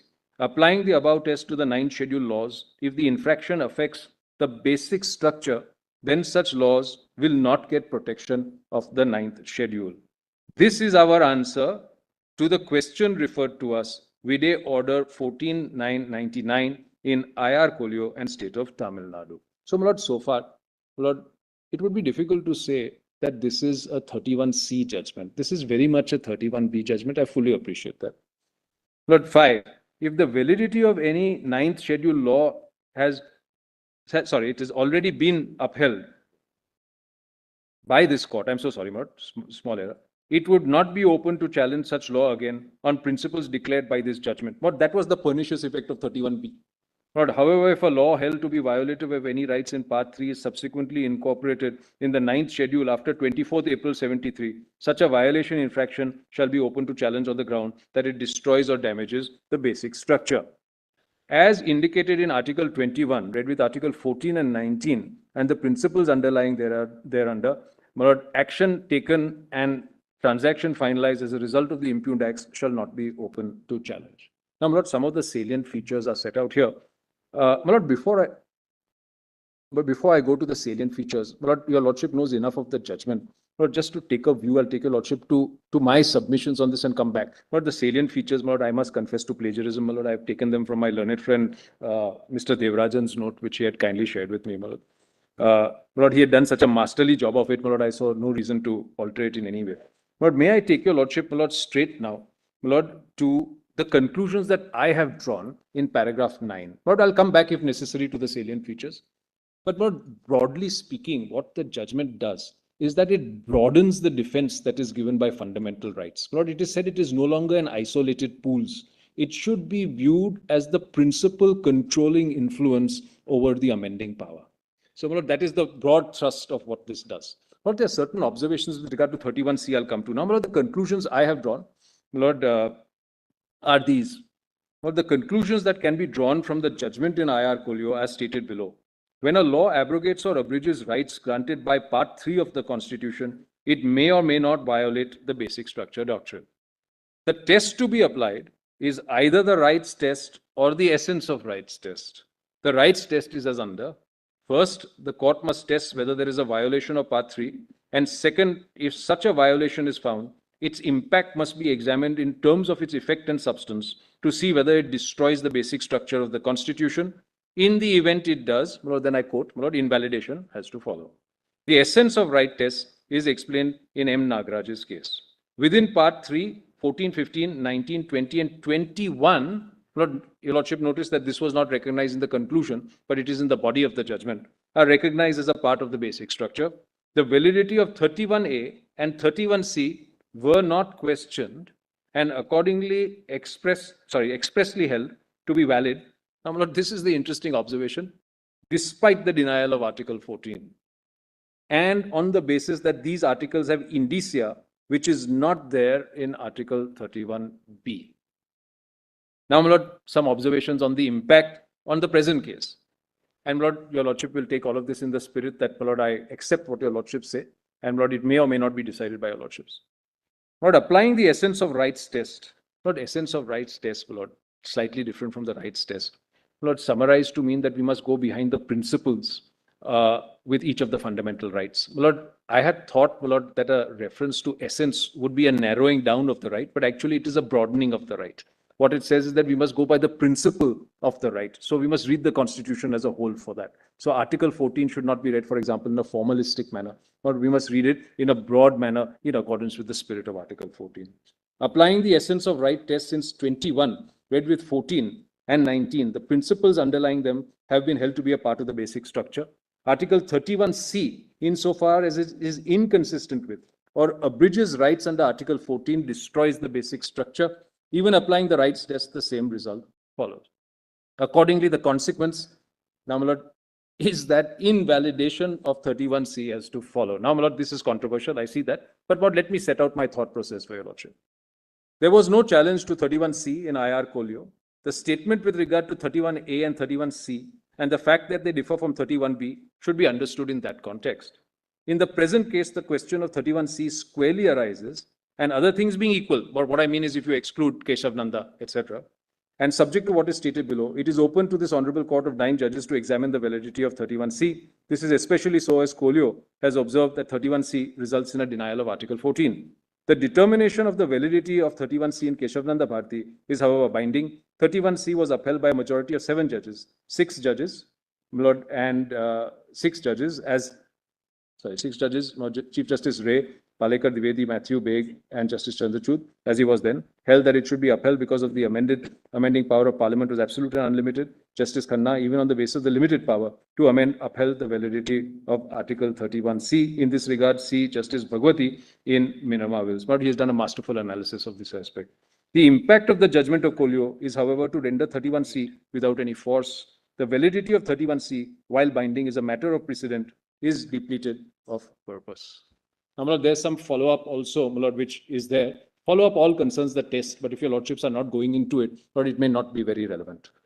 So, my lord, this is the issue with regard to Coelho. My lord, with the greatest of respect, my lord.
Deeply appreciate. Thank you, Mr. Thank you, Mr. Deeply appreciate. Yes, Mr. Devraj. Now, you are going to be arguing the 39B point basically.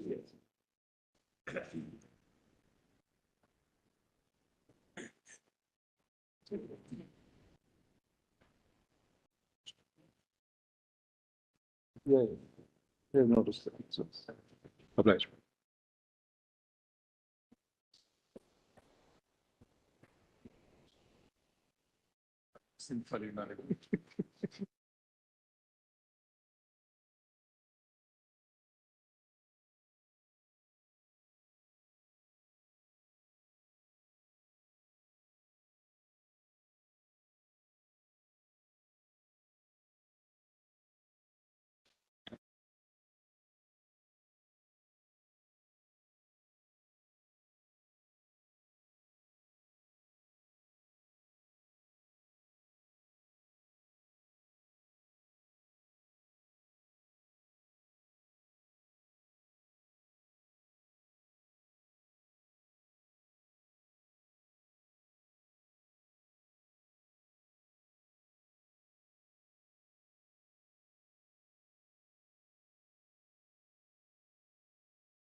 See that.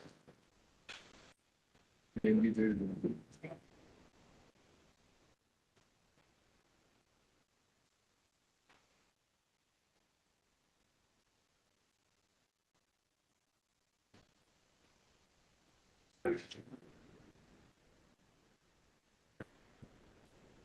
ordinance.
With my Lordship's kind permission, my lords, before I attempt to interpret 39B, I would request your Lordship to have a look at section, Article 39.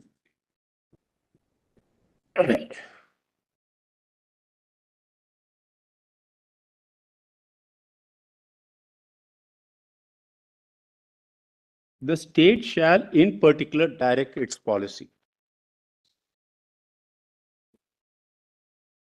My lords, our case is that if it's a policy of the state, it can't be restricted to a few wards in a municipal corporation. That's our first case. Our first point is on the question of policy. That may be a ground to challenge the act. The act is under challenge, my lords. That is before the bench which will hear the challenge to So the I go before your lordships, but when it comes to an interpretation, my lords, one point that your lordships have repeatedly been saying that if we feel that it's an academic question, we will not decide it. The point I'm trying to make here is twofold. One, before we go to question whether private properties would be material resources of the community or not, the question that we need to consider is what is material resources, one, and two, in respect of the matters before your lordship, is there a material resource? I fully bow to my word, my lord, the Chief Justice said, we are not entitled to the property. We are on whether it's a resource of the community. My lords, again, the question here is not just resource of the community, is it a material resource of the community? I'm emphasizing the words here, my lord. I'm on policy and I'm on material resource. Before I come to the question whether private can be included or not, this question might kindly be considered. Must also bear in mind, Please. material resources of the community is in the context of distribution. I bow before your lady. I bow before your ladyship's suggestions, my lady, because our case further, when we go through, I will take the liberty of taking your lordship through the act. Only that's chapter 8A, because that might clarify quite a few points. Is there a distribution of control? Is there a distribution of material resources? Now, material resources, once I can zero down and say that material resource should be that resource which produces goods or services for the community. If it does not produce goods or services, it would not fall within the category of material resources. That is my humble submission for your lordship's kind consideration. Here, my ladies, what is the situation? The situation is that a cess was levied on these landlords and tenants for carrying out structural repairs. The state says it is our duty to carry out structural repairs. When I say state, my lord, I refer to the board. If they don't carry out structural repairs, they don't give me the wherewithal to carry out repairs. My rent is frozen at 1940 levels. The cost of all building materials, construction materials are shot up, and I'm not put in a position to carry out repairs. Would such buildings form a material resource, much less that of the community? This is a question which I would try to satisfy your lordships, that this is not a material resource, much less of the community. That's the first. Clause B. Clause B has 4 aspects.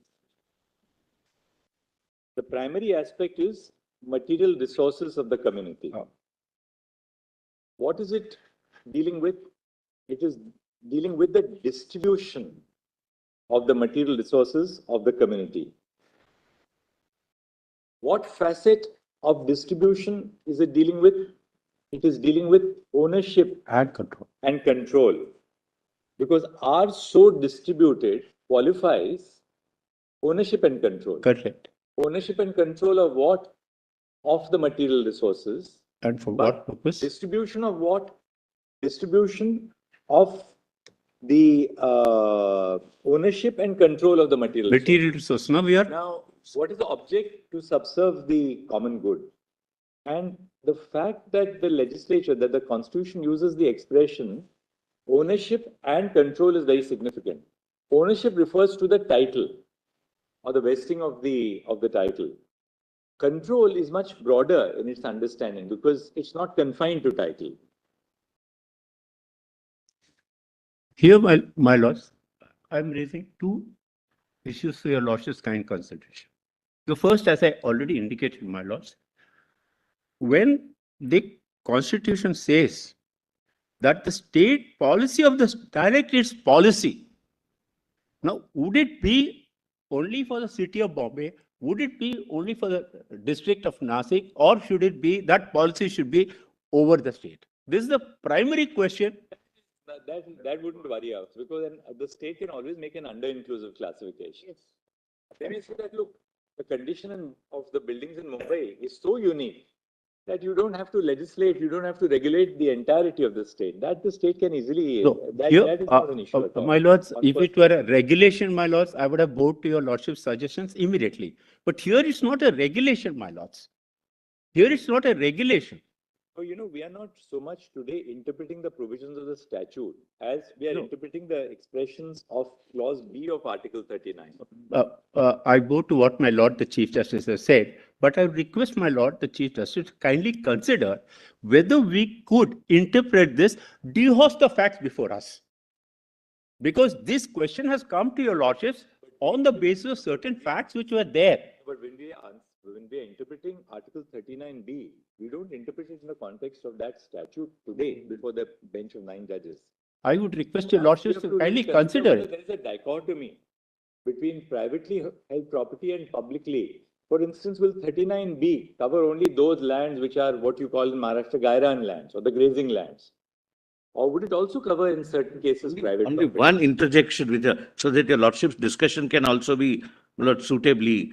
Resources, psychologically because of MADA and Rent Act, we are considering land and building. The resources would mean several mines, minerals, airwaves, etc. Several things. Natural resources as well as man-made resources. Yes, exactly. Not just land or buildings. That also may be one of the focus of examination. My lord, I have no difficulty in the term resources. I have difficulty in submitting to your lordships that my building would be a material resource. Because your lordships have time and again held. Sorry.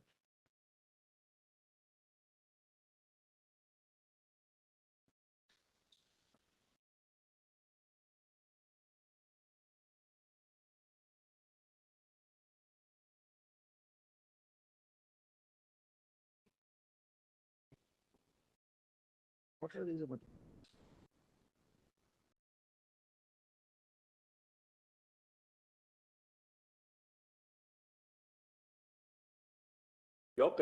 So Devarajan is that, look, the MADA Act contains a declaration that it is intended to give effect to the directive principle contained in 39B.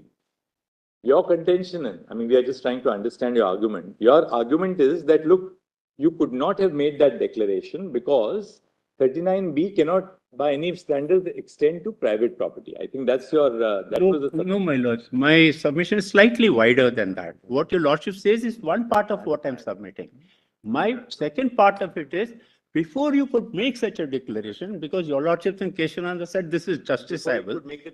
Before you make a declaration, you must come to the conclusion that it's a material resource. Obviously. I'm on that. I am trying to make a submission. According to this can't be material resource. According to me, it can't be a material resources. Old dilapidated buildings cannot be material resource of the community. This is my submission. Questioning the declaration itself. In a way, my lady, in a way, I'm trying to interpret 39B to say that before 39B can apply and the subsequent things can follow. Yes, what I interpreted, as my ladyship said, I need to go through the act to interpret the rest of 39B. But why can't? But I'm not going Why there. can't it be interpreted like this, that any building, old, we are not dealing with a building. Buildings which are in the occupation, old dilapidated buildings in, say, like the island city, which are in the occupation of a large mass of occupiers and tenants, they constitute a part of the material resources of the community because ultimately it's a source of habitation and abode for such a large group of citizens. My Lord the And Chief residents. Justice, I go to what your Lordship said, but my Lords have time and again said, made a distinction between a resource per se and material resources. This is where I would try to convince your Lordships that yes, this is a resource, but is it a material resource? Just one, Oh, I'm sorry. add to what the Chief Justice has asked you. The material resources of the community, when you look at that expression, are we not also looking at the community of inhabitants in a dilapidated building? Please, my Lord. Because if you look at their need, Yeah, come on. a building is crumbling down, a building is no more safe. So community who are occupying that building, it is a material resource and a vital material resource for them. Again, my Lord, I could not make my point clear. No, I'm That sorry, it is a resource, that it is a resource the petitioners don't dispute. The question is it a material resource? Because your Lordships have said, for a resource to be a material resource, it should provide goods and services for the community. What is my building doing so? It provides a service. What is more fundamental than the right to housing? No. It provides a place of abode No, for such a large segment of the community. Take a building which has, say, 70 occupiers or 40 occupiers. It's a community, as Brother Rishikesh Roy says, that it's a community of occupiers. Why the community will have to fight for this community? Absolutely. Yeah, just continue. Get to a- Please, my Lords.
Check.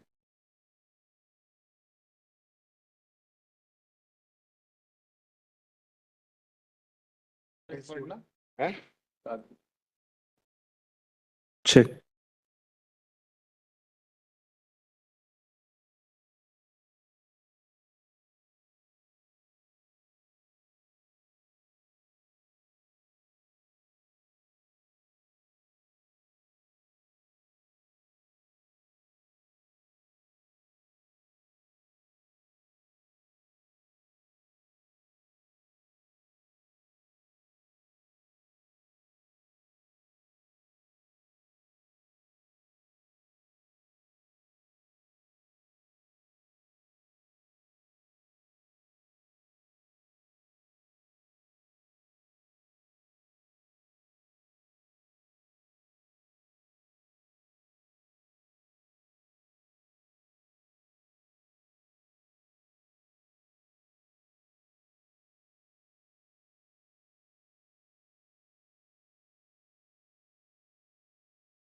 Mr. Devarajan, have you got your, have you made some written submissions?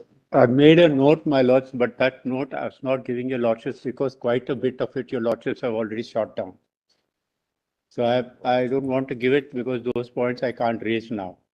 The lordships have already told us that we can't go into that. So I don't want to give that to your lordships. Why say?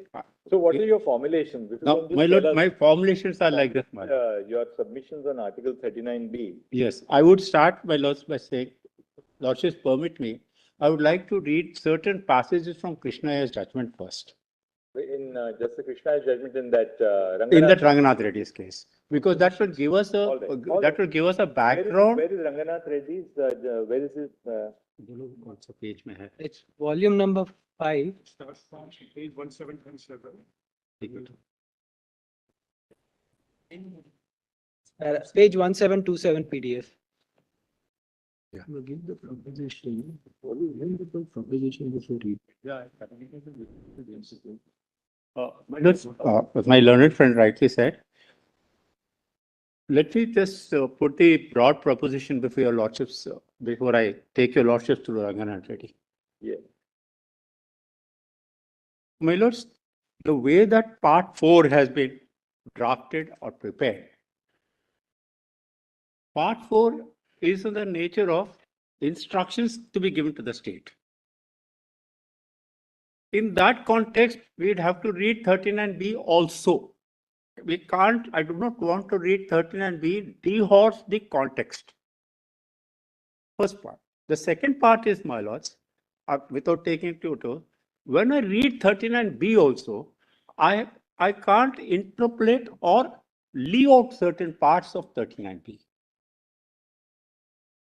That's the interpretation. When I come to interpreting 39B, my proposition is I read 39B as it is without adding anything into it or without removing anything from it, because this is something which is going to affect the citizen's right to a non-justiciable provision.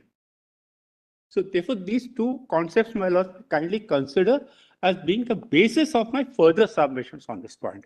But before I take your lordships there, I thought that if I could highlight to your lordships the background in which Justice Krishna Iyer made this statement and what was the thought process of my Lord Justice Krishna Iyer when he made the statement, it might help me to explain to your lordships a little better what I'm trying to project. Right. So my lords may kindly go down to, before I take your lordship to Justice Krishna Iyer's judgment, I won't take you long because that's already been cited, some passages have already been cited from the majority judgment. Justice Untalia's judgment has already been placed. Yeah, no. You go to Justice Krishna Iyer, that passage which I told you, don't beach mein mat haath lagao.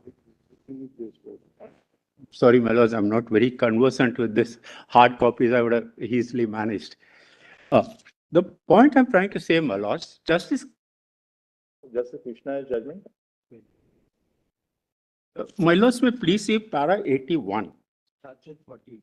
of Justice Krishna Iyer's. Starts at 40. Page 177. Yeah. Yeah.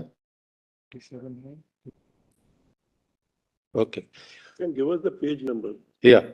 My lord, may please, Krishna Iyer's judgment is at page 1750, my lords, of the 1750, volume 5.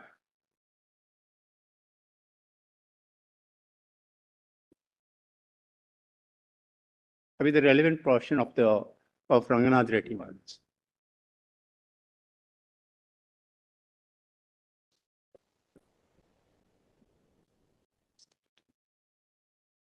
What's para 81 at page 1750, para 40, lordship may permit me to read from para 40. I know it's a little longer, but I'll try to cut short and put whatever I think would be required by us.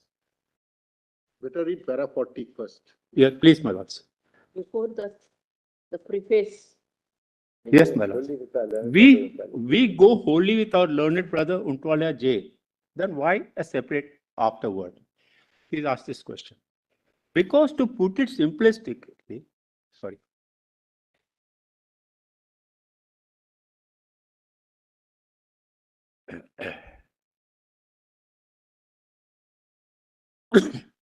Sorry, my lords.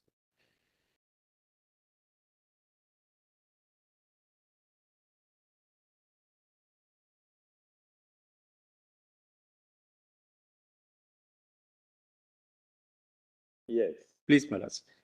Because to put it simplicity, a legislation for the nationalization of contract carriages by the Karnataka state, where provision has been made for fair compensation under present circumstances, has still been struck down by the High Court on the surprising grounds of absence of public purpose, illusoriness of compensation, state takeover being beyond the orbit of Article 39B and the like, and to express ourselves emphatically in reversal on the obvious yet basic issue we item wise below, which is necessary to obviate constitutional derailment again.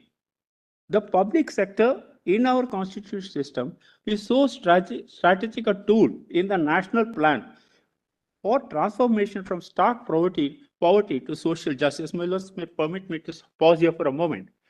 The background which my lord seems to have is nationalization. His whole focus was, when I nationalize, I can take private property and nationalize it. That seems to be the focus. It is in this context that the phrase has been used there. This is my humble submission, my lords. I can't leave out what Justice Krishna has said. Dehorse what was in his mind. So, my lords may permit me to go further.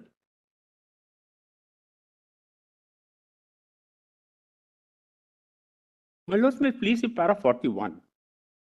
If the state to subserve the objects of governmental or other like agencies compulsorily takes movable property or reality of private citizens, the like of which are readily available in the open market, does the law authorizing such violate the limitation of public purpose imposed by Article 31(2) of the Constitution?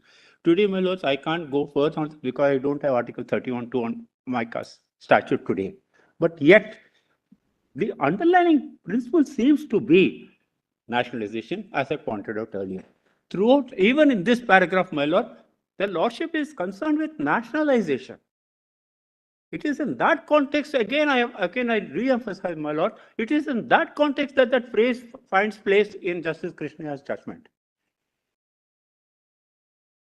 Not that 39B, not that in 39B private property would be included. No, he says you take private property for nationalization. There in that context, it says distribution of such property would be for the common good because I'm giving it to the public at large. I'm taking from one person and giving it to the public at large. It is not a case where a private property will be taken and given to another private person. That is not what he had in mind. My Lord Justice Krishna had nationalization only in mind when he made this submissions. This is my humble submission for your Lordship's kind consideration. But take my Lordship still further.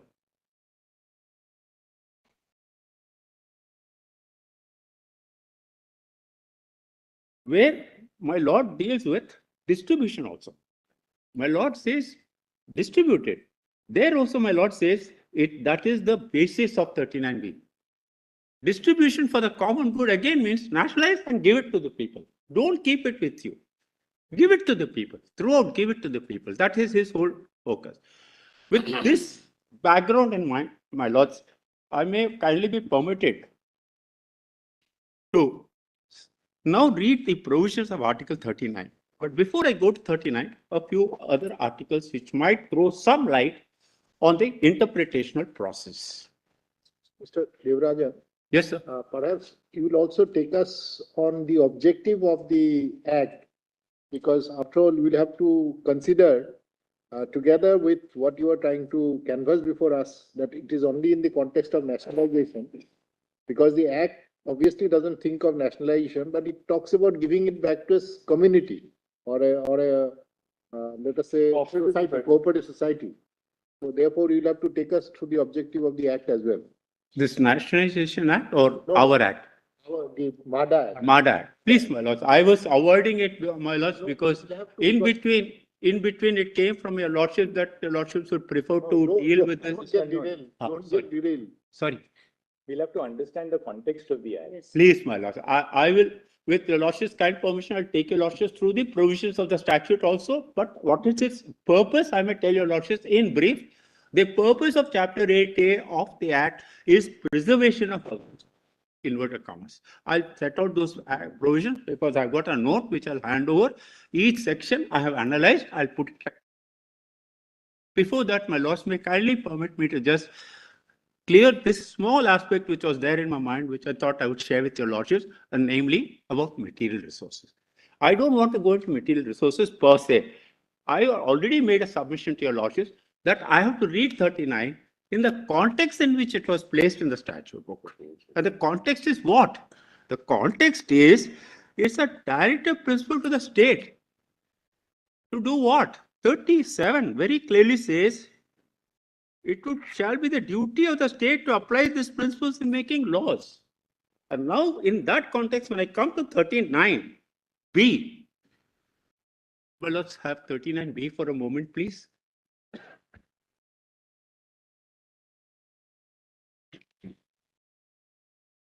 Thank you. Thank you. Well, let's would your lordships have 39B for a moment, please? Yes. Yes.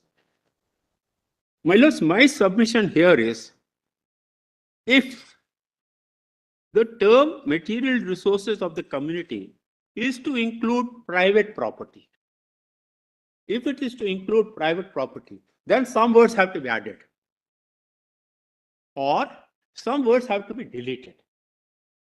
Namely, here, my lords, the ownership and control of private material resources of the community are so distributed. Private has to be added there, or what they should remove is material resources are so distributed of the community has to be removed.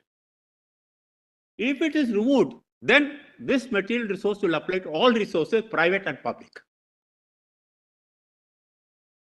We are asking ourselves to read this article, which has got drastic consequences of shutting out my constitutional rights under Article 14 and 19 in a manner which is not present in that article. The term community, it will not be included. Community is not defined, but I take it that community means the entire, whoever is, what should I say, affected by, or a particular, like we say, the Tamilian community, the Andhra community. Private also. Community means it's a generic term basically. Correct. But when I talk of the resources, I'm now talking of the resources also. And here, my lords, sorry, my lords is saying something. Of the community. Bharat cooking. Are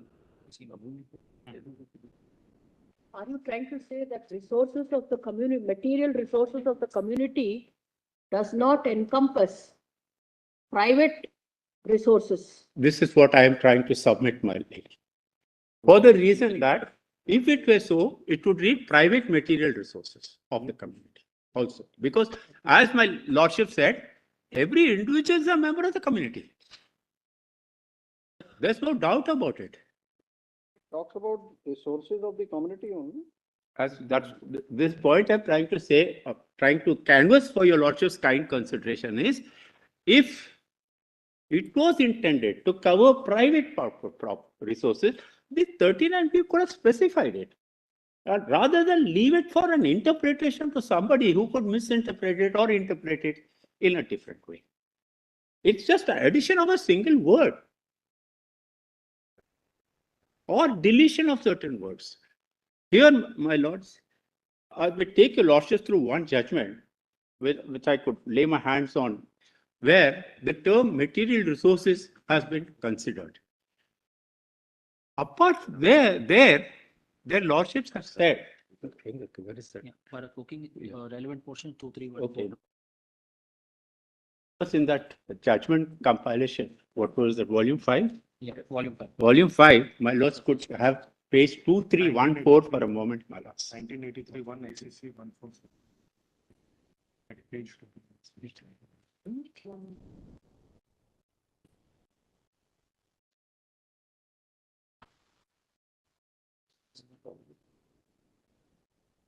Okay. Trouble my lordships to have a look at that judgment, please. Yes. My lords, in Sanjeev Coke, though it's against me on other aspects, my lords, one very important factor was considered. But in Justice Krishna's judgment, just read para 80 and 81. Please. Justice Krishna links it with the whole concept of redistribution. Correct. And says that the focus of Article 39B is on redistribution. Then whether that material resource is public or private should not make any difference. That's the logic of his judgment. Essentially, my lord, that is nationalization concept, my lords. If I read this again in the para 80 and 81, you can read. Yeah. 1771. Yeah, my lords, 1771. 17 what? 1770, 1771. Yeah. Right. This was the one that was- Yeah. Please, my lords. My lords, reading para 81, my lords. My lords, could I read para 81, please? Sorry? Could I read para 81 onwards, my lords? You can actually read para 80 as well. Please, my lords. This takes us to the non-negotiable minimum of nexus between the purpose of acquisition and Article 39B. 39C was feebly mentioned in Article 39B, was forcefully pressed by the appellant. Better read 39B before discussing the full import.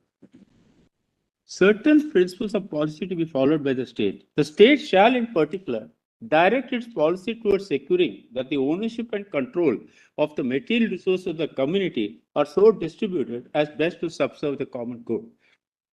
The key word is distribute, and the genius of the article, if we may say so, cannot but be given full play as it fulfills the basic purpose of restructuring the economic order. Each word in this article has a strategic role and the whole article a social mission. It embraces the entire material resources of the community. Its task is to distribute such resources. Its goal is to undertake distribution as best to subserve the common good.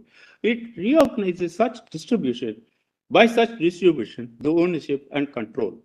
Resources is a sweeping expression and covers not only cash resources, but in availability to borrow credit resources. Its meaning given in black, so my lords go through it. Now, just take your lordship next. And materials of the community in the context of reordering the national economy embraces all the national wealth. My lordships, Justice Krishna here would like to even take away my salary or my fees and distribute it. I'm not saying anything about anybody else, but at least for myself, I can say. If what Justice Krishna says here is implemented, whatever fees I earned also can be taken away and distributed. They do that in tax. They did it in the past, my lords. 97% was the tax at one time. They did it in the past, my lords. They say you earn 3,000 rupees. If you earn 3,000 rupees, if your DA goes up by 1,800 rupees, we'll reduce your salary and keep it 3,000 rupees. They did it in the past, my lords. So all the time trying to suggest, my lords, again, reading this para also, my lords, it takes me back to the same principle. The same principle if he wants to usher in a socialistic pattern of society. One of the aims of that is with regard to concentration of wealth in the hands of a few.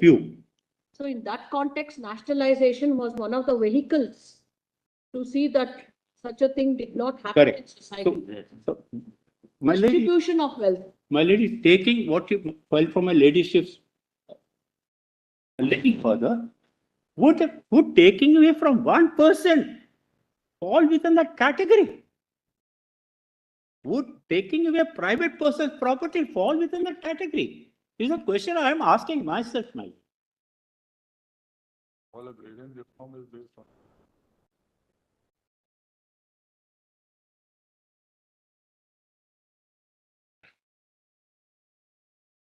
I'm not taking my lordships through para 82 because he categorically deals with nationalism and says it has a nexus with distribution. I have no issue. I'm not going into that.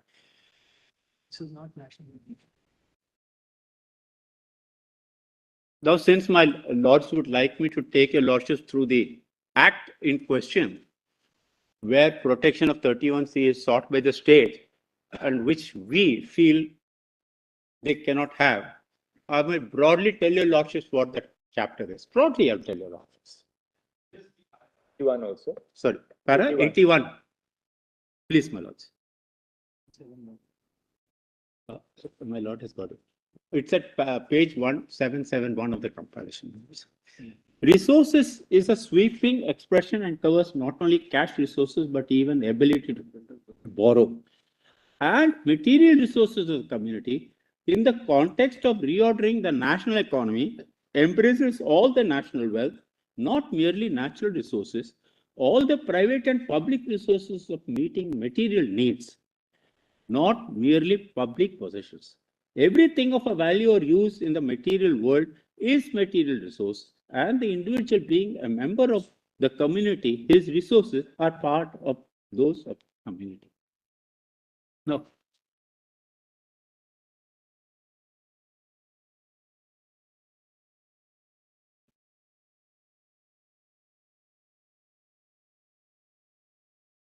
should be bad in cooking. Yeah.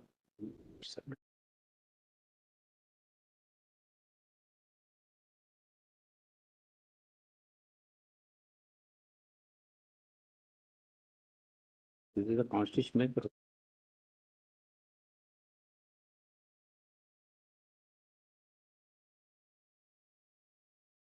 So land, Land. any land in excess of the ceiling that was taken away, it vested with the state for the purpose of redistribution. Yes. That is private land. True. True. My lady were taken away under what provision of the Act? Under what provisions? And in respect of what? Land Reforms Act. Correct. Land Reforms Act, my lady, we have specific provision, Article 31A, which deals with estates. There they don't rely on 39B at all. They don't rely on 39B at all. What falls from a ladyship, yes, I did think about it, but then they don't. They don't say, I pass an act and seek protection elsewhere. 39A itself says, if it's an estate, yes, I can take it away. Because the whole concept of 13A is Zamindar system to abolish Zamindar system. Large tracts of land, they wanted to give it to the tiller. Land to the tiller was a concept those days. Today they are saying land to the tenant. Even if the landlord has got a single building, even if he's surviving with a meager rent, you take it away from him.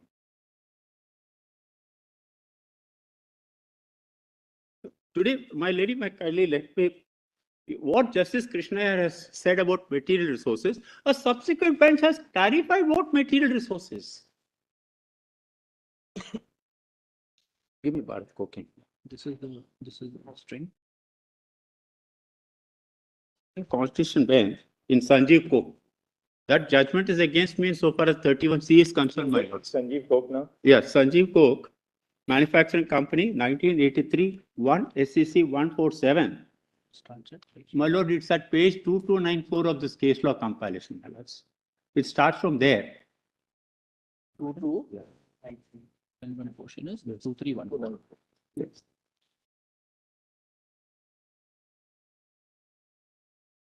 The relevant portion is para 19 at 2314, my lords.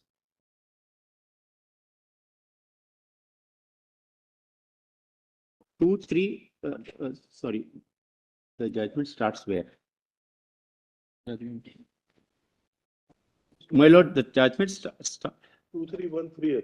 Huh? Sorry, my lord. 19 is 2313. Yeah, but relevant portion is yeah. It's, my lord, it's para 19, but the relevant portion is on the next page, my lords. 2313 is where it starts. 2314 is the relevant portion, my lords. May permit me to read it, my lords.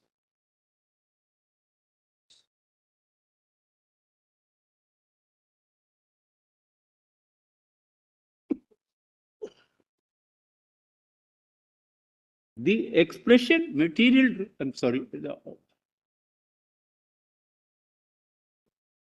Where you are? My lords, after the starting of the page, the lordships are dealing with state of Karnataka with Ranganath Reddy on the top. And about say 8 lines below, my lord. It's 8 lines below. Is it part of paragraph 19? Yes, my lord. Paragraph 19, part of paragraph 19. my lord. Unfortunately, I don't see the placitums here, which were there in the past. Yeah. Yeah, the third line, read from the third line. Yes. She sent Urged that if the word distribute was given its proper emphasis, it would inevitably follow that material resources must belong to the community as a whole. That is to say, to the state or the public before they could be distributed as best to subserve the common good. Since these material resources which belong to the state only could be distributed to the state, Sri Sen argued that material resources had first to be acquired by the state before they could be distributed. A law providing for acquisition was not a law for distribution. Okay, this is important, my lords, where they say, we are unable to appreciate the substance of Sri Sen. The expression material resources of the community, now they have defined this, my lords, of the community means all things which are capable of producing wealth for the community, not that all things in which the community has an interest. No, they say that must produce wealth for the community. Then it will be a material resource of the community. Here, so this is the test, my lords. Is this a material resource or not? The test is, would that resource produce wealth for the community? Not for myself. This is the test that your lordships have laid down. And then they say, there's no warrant for interpreting the expression in so narrow fashion as suggested by Sri Sir. I'm not going further, my lord. For my limited purpose, my lords, material resource means it must produce wealth for the community. Like the buses did. In a nationalized program, those buses did. Whether they actually earned or not is a different matter, but that was the intention.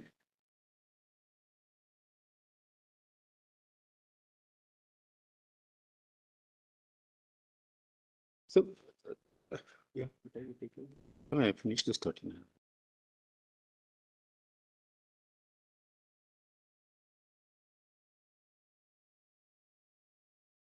And B refers to material resources of the community, does not refer only to resources owned by the community as a whole, but it also refers to resources owned by individual members of the community. That's what they say at page 2315. Please, my lord. No, this is the point that I am trying to say. Resources of the community do not mean public resources, but only, but include private resources as well. The point that I'm just emphasizing a little more. Yes, private resources, but for what purpose? Producing goods and services for the community. If I have a piece of land which is just lying there, you take it and produce goods and services for the community. There's no difficulty in 39B applying there. The crucial word, according to me, is that, my lord, this is emphasized by the interpretation of 39B. So since, my lords, it will be necessary for us to see what this chapter 8A is about, my lords may permit me to just place it, my lords. Give me the act. Give me the act. No, give me the act.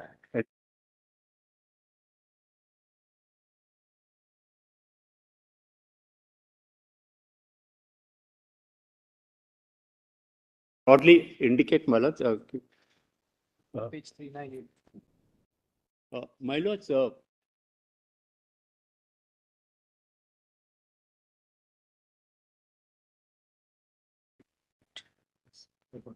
where I don't want this. This is a better.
sorry, my lords. Keep it just. My lords, I had circulated one note which reads history regarding repairs. Could I take a lordship through that note, my lord? Yes, certainly. Where is that? You can't have, okay, please. My instructions are it was made to your lordship this morning, my lords. Okay, yes, they uploaded for us here. Serial number 6, history. It's open. Number 6. Okay. Actually, we should go to the act more than the note. We'll look at your note, but let's look at the provisions of the act. Please, my lord. Of chapter 8A. Yes. And because they will give us a flavor of whether these provisions have a nexus of the distribution of the resources of the community for the common good. Please, my lords, I will do that. Mera note on 30. My lords, the reason why I suggested this is, in this note, my lords, if your lordship kindly go to a little down, I have set out the salient provisions of the act, my lords. At 12, my lords. At item 12. Mr. Devarajan is the only councillor now who has to argue on this side. My lord, small request, my lord. My learned friend might add a few things to what I have said. Few things he might like to add, and my learned friend Jal also might like to add a few things. Just a few things. So, Mr. Devarajan, you can wrap up by 3:30, about 50 minutes. I'll try to wrap up as fast as possible, my lords. By 4 o'clock, we'll complete this side. I'll try. Tomorrow we'll My start. lords may kindly give me a leeway of about 10-15 minutes, given my speed is not that good. No problem. But by 3, that's why instead of 3:15, I will try, my lords. I will definitely try to obey your lordship directions. 4 o'clock, then we call upon the other side tomorrow. Okay. My lords, if your lordships, just to shorten the things, in this note, my lord, serial number 12. In this note, serial number 12, I've set out a salient factors of chapter 8A, but I need to take your lordship through the whereas clauses also, which I would do subsequently. But now let me take your lordship to chapter 8A, because this will directly answer the question that has been posed to me. My case is, my lords, that chapter 8A, in its pith and substance, is for preservation of housing stock. These old buildings, how do I preserve them? Not just preserve them, but actually reconstruct them as well. So that's why I will take your lordship through the section 103B. It will become very clear. They use the word better preservation or reconstruction. The emphasis first on better preservation, my lords. So my lords may permit me to just take a lordship briefly through this note, and then I'll take a lordship through the sections. Which is the chapter? Chapter 8A. What is the page, the PDF page? Chapter 8 is 4033 of the main statute. No, we have 4033. 7 of the new compilation. Yes. My lord, my lord, we put the gazetted copy today, man. We've got chapter 7A now. 8A. At 4033. We'll go to chapter 8A. 8A, my lords. 7A is not in question here. Actually, my lords, there was no 7A at all. That's a typo. There was a typo, my lords. In the SEC. Absolute typo, my lords. 3A is in chapter 8 or 8A, my lords. If you, my lordship may kindly see, Their today's concentration is on 8A. Chapter 8A is the. PDF page. We're just trying to. 4033 Yes, is 8A. So 103A is in chapter 8A. Please, it starts from there. Because the title says chapter 7A. That's why I asked. It's a typographical. Typographical. My lords, today we've uploaded a gazetted copy of the Act, my lords. In that, lordship will find it page 237, chapter 8A. Typo. I'm told it's a typo. My learned friend told me this. It is 8A. It's 8A actually. 4033 in which volume? Volume 4. Volume 4. Volume 4. Volume 4. No? He's comfortable. My lords, could I trouble your lordships to look at the gazetted copy, because there might be certain. No, it will be the same. That only changes that chapter 7A. No, as I said, I've not cross-verified, so I'm requesting. You read the Gazette copy, if there's some change here, we'll know. All right, my lords. My lords, please see section 103A first. Yeah. Section 103A. Bhagya. Okay.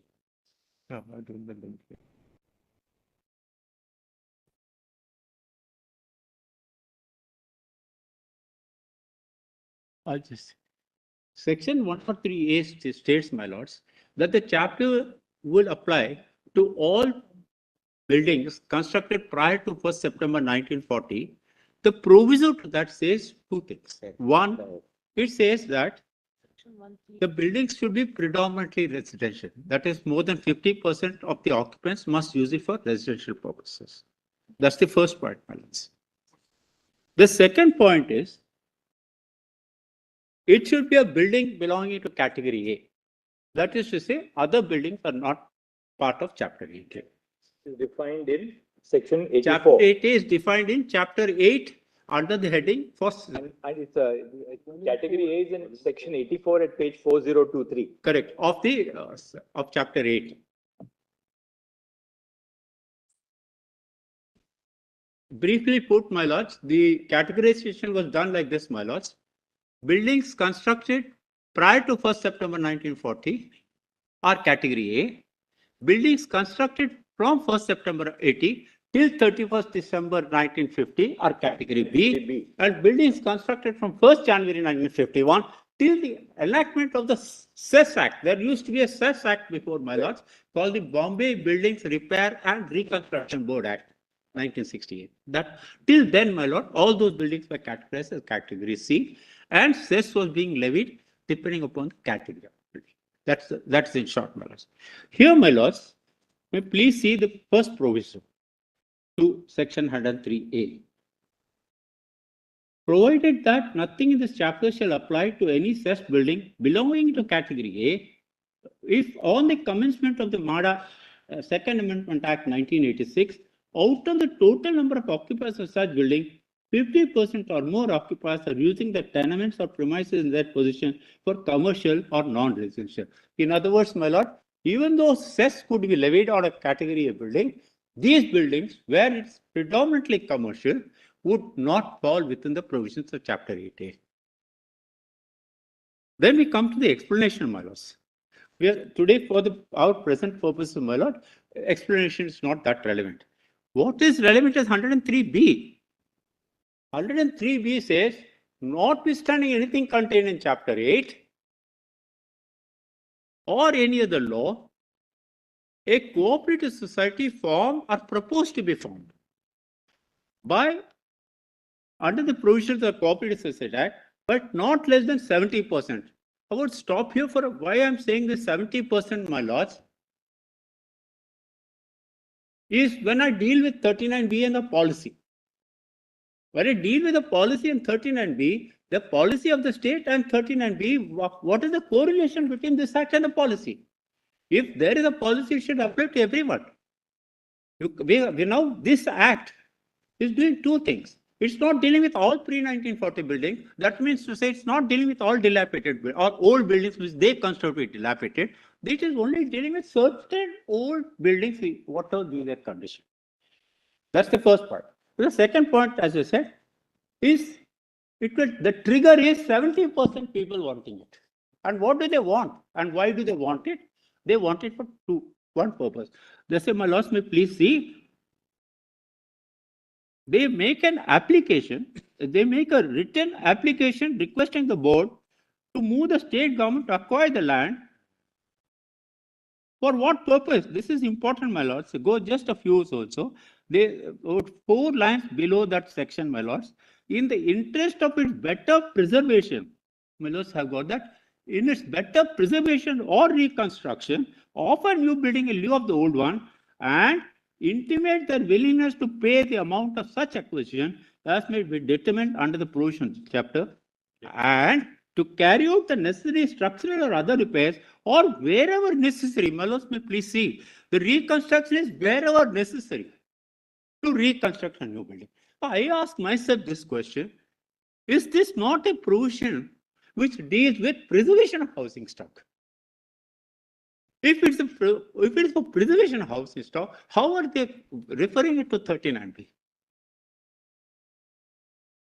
Because one of the tests that your lordship have time and again said, we will see whether there's a nexus between 39B and the enactment.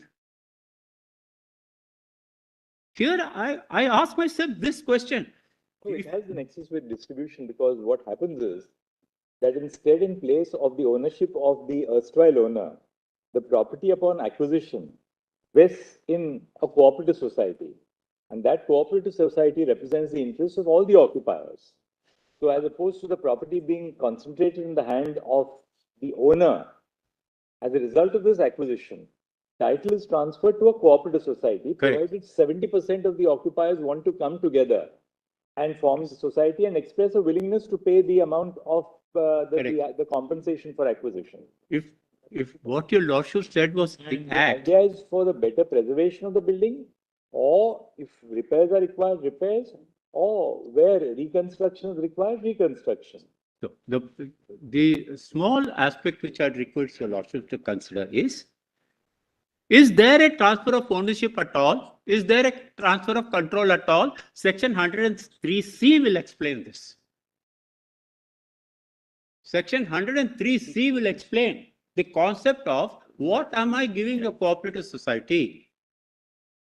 Am I transferring ownership to him? Am I giving control to him? 103C will explain. Now just see before 103C, yes, subsection 2 of 103, 103A. This is 103A, no? Yeah, B. On receipt of the application under subsection C, under subsection 1, the board shall, after due verification and scrutiny, approve the proposal if it considers that it is in the interest of the better preservation of the building or it is necessary for reconstruction of a new building, and shall direct the cooperative society, whether registered or proposed, to pay deposit with the board within a period specified by it in that behalf 30% of the approximate amount that would be required to be paid to the owner if the land is acquired, and give intimation that behalf. My lord, in short, my lord, in short, that is the second part of our submission. In short, my lord, this act says, you pay the entire money of acquisition also, because 103B itself says so. You have to say that I will not only pay the cost of acquisition, but I'll also take care of the cost of repairs and reconstruction if any. If the entire money is to be paid by a private individual and the state does not have to shell out a single pie from its coffer, would this be a concept of public purpose? And 39B has to be for public purpose, because every action of the state has to be in furtherance of public purpose. This is what your lordships have said time and again. The public purpose really is the better preservation of dilapidated buildings. Yes. The reconstruction where reconstruction is necessary. Because reconstruction is in order to obviate a danger of collapse and a loss of human lives. And though the state does not pay the state carries out the entire acquisition. But since it's in the interest of the cooperative society, the amount has to be deposited by the cooperative society with the board. They have to pay the entire cost, my lords. They have to pay the entire cost. They have to pay the entire cost. And way back, my lords, not today. In Kasturi's case, long ago. Mr. Devarajan, we are not looking at the constitutional validity of the statutory provisions. No, we are not. We are looking at it vis-a-vis 39B. Article 39. No, my lords, I'm also making submissions vis-a-vis 39B, because to me, 39B has to be for a public purpose. Well, please, my lords, it has to be for a public purpose, and it is in public interest that 39B has been inserted. Stands that 39B would have no sanctity, my lords. A directive principle to a state has to have a public interest and a public purpose, my lords. 39B can't be read dehors these things. This is something, my lord, my voice is a little loud, but I don't mean any disrespect to the bench. I don't mean it, my lords.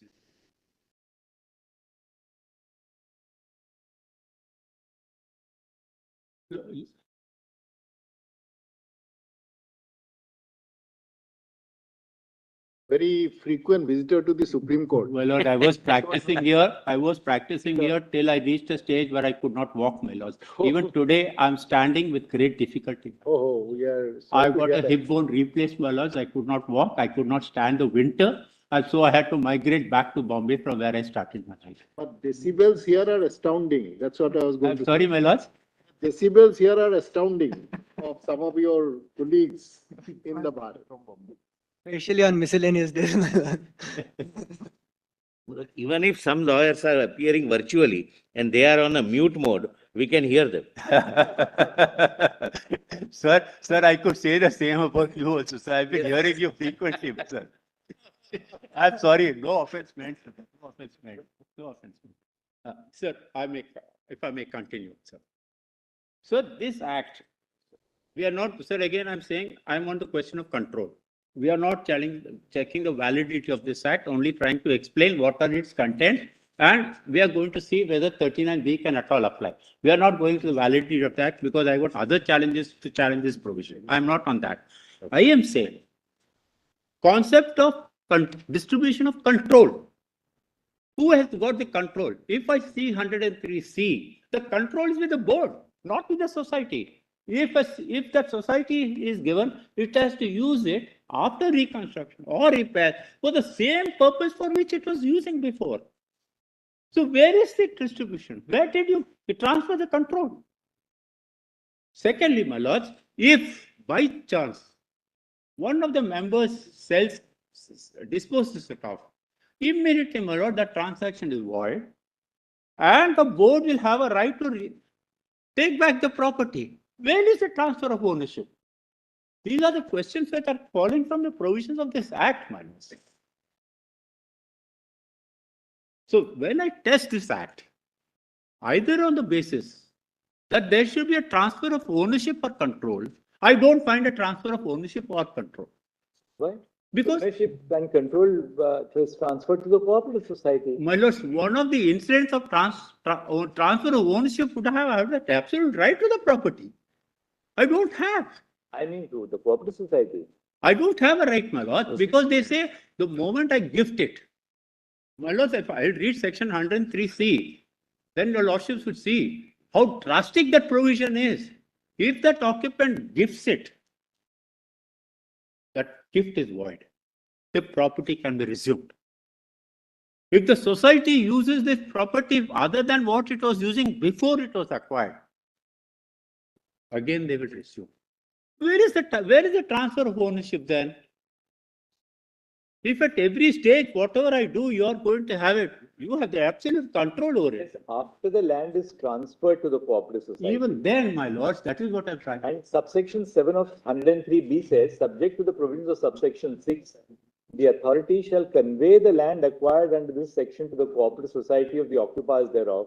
Exactly. With its right, title and interest therein, and execute without undue delay the necessary documents. Therefore, title is transferred to the cooperative society. Yes. There they say I will transfer the title. But now let me see what 103C says. Let's see what 103C says. The transfer of title is subject to the conditions contained in 103C. 103C is starting point. It says, after the land is transferred to a cooperative society, my lords, may please kindly allow me to place this a little more forcefully.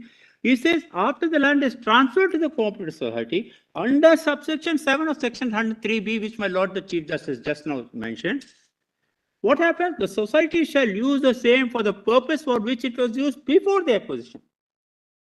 You can make it in So, commercial. log on usage.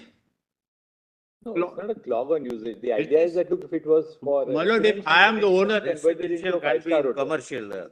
Lordship, Converted into a five-star hotel. The idea is to protect the occupier. no. See, no, they are not even protecting the occupier. That's the unfortunate part of it. If they protect the occupier, my decibel levels would have been very, very low. They're not. They are saying that go further, my lord, see. And if no member or tenant of the cooperative society shall transfer his interest in any tenement by sale, gift, exchange, leave or license, assignment. What is this? I mean, I don't have any of the incidents of ownership. I can't even gift it. And yet, there is a transfer of ownership to me.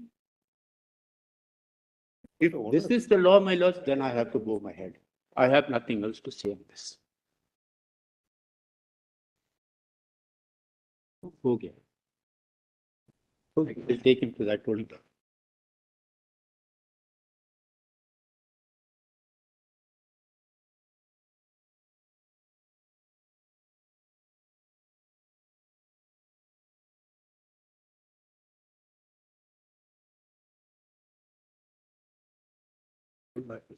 To sit.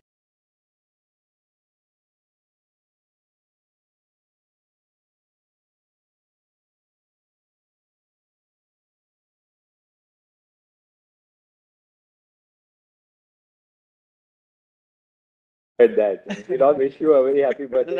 I said that the court is very kind if you So want the to sit learned and solicitor was argue that. suggesting to me that I should sit. If at any point of time you want to sit and argue, please feel free. That's all, that's My right. lord, The it will court is make me always feel kind. sicker than I really am. I walk with a walking stick. Today I said, no, I am not going to carry the walking stick. Let me walk without a stick. Should not do that. And that's all. Because I have 3 people to hold my hand. Why should I need a walking stick for that? No, sorry, jokes apart, my lord. Come back again. My lords, I'll come back again. So, my lords, 103C.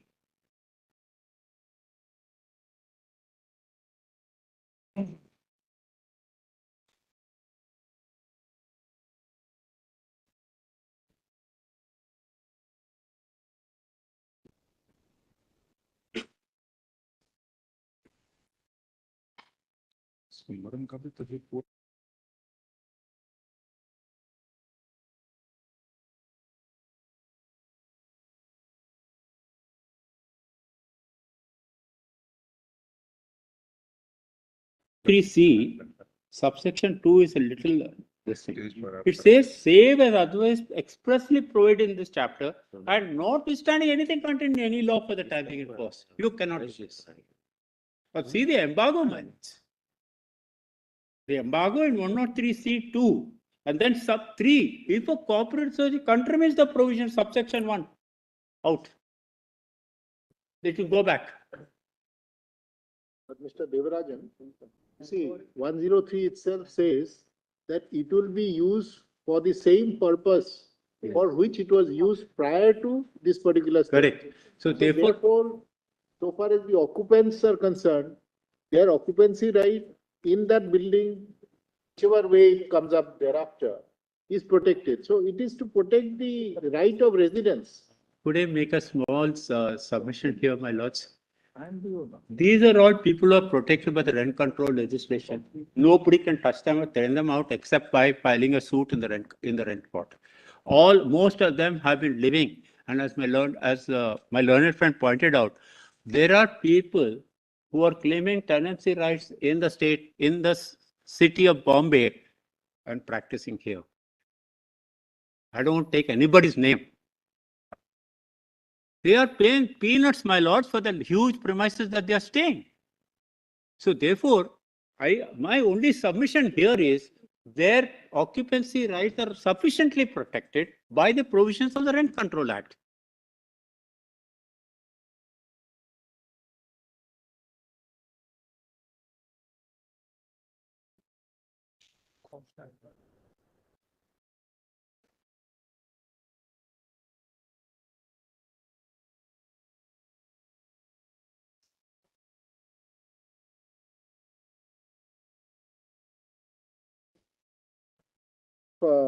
Eviction, ejectment, etc. To just swiftly respond to what your lordship says. My lord, I'm saying it extemporaneously. Sorry.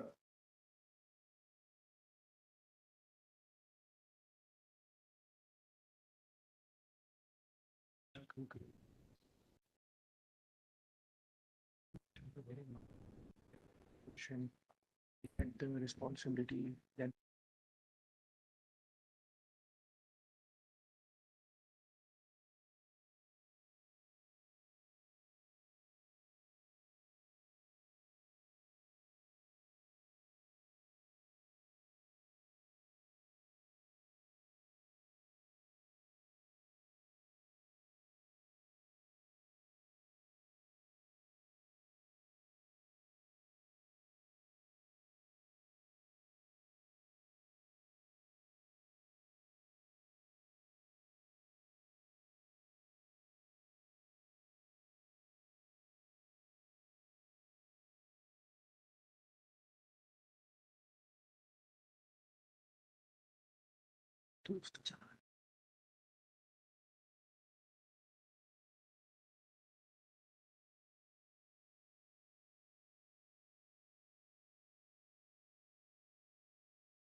ये चाहिए क्या आपको 1960?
Lordship's kind permission, can I take a sip of water, please?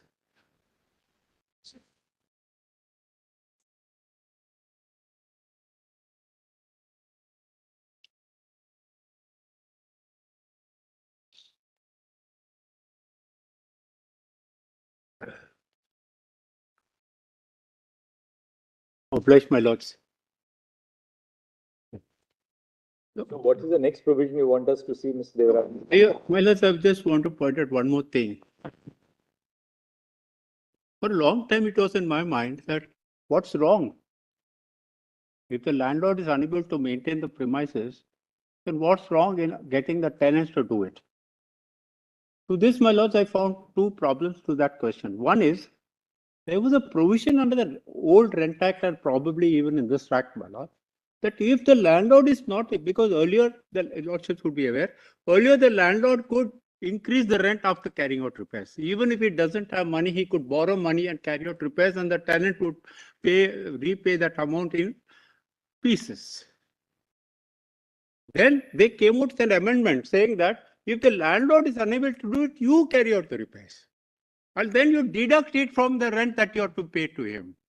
All this not having worked, in 1968, they come out with an act called the Repairs Board Act, the Bombay Repairs and Reconstruction Board Act 1968, where they said, this board will carry out the structural repairs, you pay a cess, a tax is levied for carrying out those repairs. Even that they did not do. And today, in 86, they come out and say, these buildings are not being looked after by you.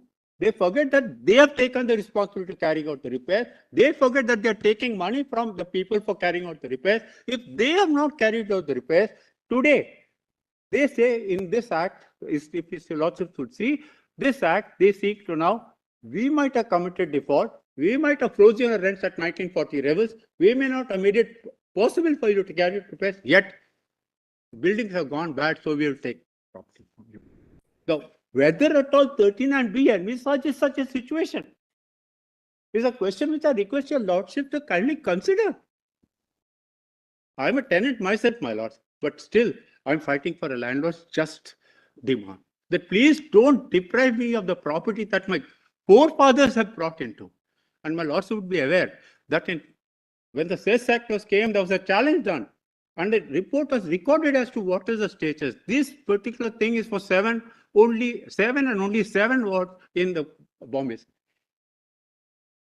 But they're all old buildings, no doubt. But what is the remedy? Is it taking it away? Why not create conditions to make them carry out the repairs? And if they don't, then you take it away. This is all I say. You do whatever you want, but please make it possible for them. You don't say that I will take it, I will carry out the repairs, you pay me the cess. And at the end of the day, you say that I could not do it, so you give me the money, give me the building to the tenants. So tenants are given an opportunity, they don't do it. Board says that they will carry out repairs, they charge the cess from the tenants as well as from me. And at the end of the day, the building is in a bad condition. Who is responsible for that? I ask myself this question. Rents, it is now recorded, my lord, that cost of building materials have gone up substantially since 1940. Astronomically, my rent is for. If anything in the world has remained stagnant and steady, it is the rent of these landlords. That's an argument for the rent tax, my lord. I'm not on that. But I'm on whether at all 39B envisages this. If 39B is supposed to do equitable distribution, where is the equity in this matter? This is the question I'm asking myself, my lord. My lords, I would stretch, my time is coming to an end. I have lots more to say, but I'll request my learned friend to continue, my lords. My lords, can I be thankful to your lords for their kindness? Thank you, Mr. Yeah. Yes, Mr. Parekh. So I'll attempt to answer the questions that have come from the bench. And first, my lords, let me answer on the interpretation of Article 39B. And my lords, the moment we consider the place in which this article appears, the interpretation is quite evident. And in fact, the Ranganath Reddy judgment itself explains why they specifically said that we are not endorsing what Justice Krishna has said. And let me just indicate why. 29B is one of the duties of the states. It's not one of the powers. And that's one of the answer to my lord's question. Does 29B, if my lords interprets it, Article 29B, Article 39B, my lords interprets it narrowly, does it impact the power of the state to acquire, say, the coal mines or land or other properties? Now, Ranganath Reddy itself answers, and therefore let me just put it in this manner. There are three different sets of provisions in the Constitution. First is Article 245 onwards, which are the legislative power of the state, which include the power to acquire land. And as Ranganath Reddy says, that seen with the concept of eminent domain, power to acquire land, etc., is all covered in the legislative power of the state. So therefore, whether 39B exists or not in the Constitution, the power to acquire land, give it away, etc., is all part of 245 onwards, the legislative powers of the government, the union and the state. Now, what are the principles that are to be followed? Again, Ranganath Reddy records that it must be a public purpose. So if suppose in that case, it was transport permits were acquired, fair compensation was given. The court said that certainly the state has the power to acquire transport permit. The only test is compensation, public purpose. If these two tests are met, we approve the act. There is no difficulty with the act. We don't have to touch 31C. The act is valid as it is. 39BC and are therefore irrelevant. And that's what the majority says in Ranganath Reddy. Now, therefore, we now come to the two parts, namely part 3 and part 4. What are these parts and how do you interpret? And what is the principle that my lords will consider while interpreting these provisions? Article 3 is a fetter on the power of the state. My lords are of course familiar. I'm not going to expound on that. Part 4 is a duty of the state, and therefore 37 onwards starts with what are your duties. First, it defines the state. Who is the state? What are the powers? What are the duties? Now, once my lords considers holistically the provisions of part 4, it would be evident that part 4, 39B, is a duty of the state to use material resources of the community for the benefit. Let me just read that. To subserve the common goods. Now, seen as a duty, the only meaning, my humble submission is, that you can ascribe to 39B is that when there is ownership and control of material resources of the community, community can be state, a body under the state like the MADA, the Panchayat and various other bodies, and those Panchayat, etc. are also provided herein. You have a duty to use the goods or material resources of the community to subserve the common good. It's a duty of the state. So do not use the material resource of the community not to subserve the common good. It stands to reason. And therefore 39B is a very limited provision which requires the state to act in a manner to subserve the common good. And therefore our humble submission is that when you read and why the words of the community are used is very crucial in interpreting 39B. Because otherwise it would have simply stated that material resources should be distributed to serve the common good. It doesn't say that. It says ownership and control of the material resource of the community. It must necessarily mean, in our humble submission, resources which are controlled by the state in some manner, which will serve the common good. And of course, we leave aside 31C for the moment. This is the only consistent interpretation that can be given to 39B. Therefore, we are on both paths. First, it should be, and then I'll come to the touch upon the act also. There should be ownership and control of material resources. I do not want to dispute that a house is a material resource, no difficulty with that. But therefore, is it a material resource of the community for the purposes of Article 39? In some other context, maybe, certainly. In a context, you may say that the housing is part of the community's assets, no difficulty. But when you are casting a duty on the state that use the resources of the community for common good, what are you trying to imply or mean is the submission that I'm seeking to make. And it can only mean goods controlled by state in some manner, directly, indirectly, etc. And that also follows, therefore, and therefore what Justice Krishna Iyer and Mr. Devarajan therefore was rightly pointing out, that if you construe it in this manner to say that 39B will also apply to private goods, then you are what, in fact, Justice Krishna Iyer does advocate is that please acquire private property and distribute it. Now that is too extreme a view in my humble submission. It's too extreme. It's a Marxist concept that you acquire everybody's land and give it to everybody else. That is not in our humble submission the intent of 39B. It cannot be interpreted in that manner. The duty being cast on the state is not that go and acquire everybody's private property and give it to everybody else.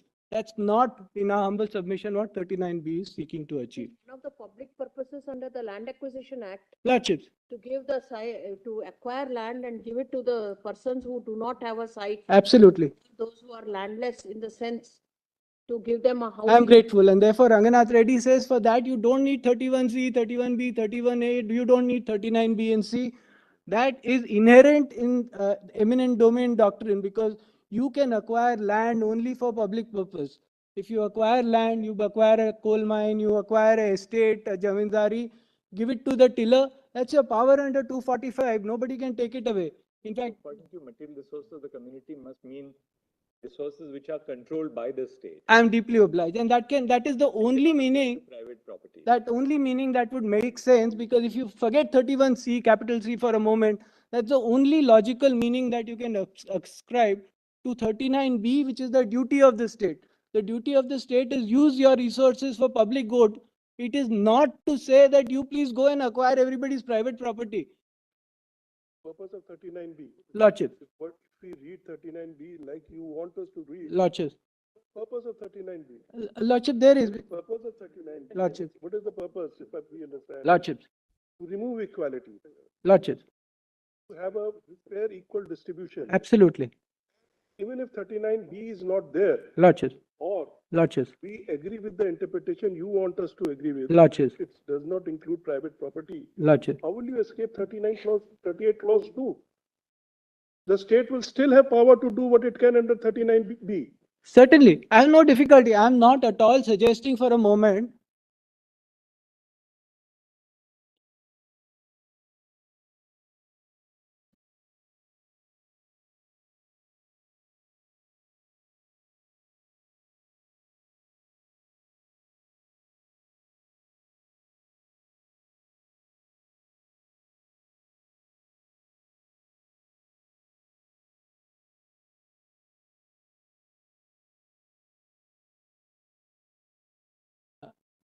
But even C argument we don't. Lordship, in fact, my lords, what my lords has raised is precisely the point I wish to raise. It is of seminal importance how my lords interprets 39B. Power, it's a duty. The power or duty under 39B must be exercised consistent with the rest of the Constitution, including various restrictions on the powers of the state legislature or the central legislature. My lords, I have no quarrel, no difficulty that state can acquire any land for public purpose, use it for various. But 39B is not saying you shall go and acquire all private properties and redistribute it. That's not our constitution. That may be a Marxist constitution. Our constitution is you can acquire it. 300 capital A exists. 39B has to be read in accordance with 300A. If my property is taken, you must give me proper compensation. You cannot give me an illusory compensation. So 39B duty, please use it for common good, no difficulty. But you can't say I will take it from one party and give it to another private party. That's not the intent of 39B. How is a cooperative society a private party?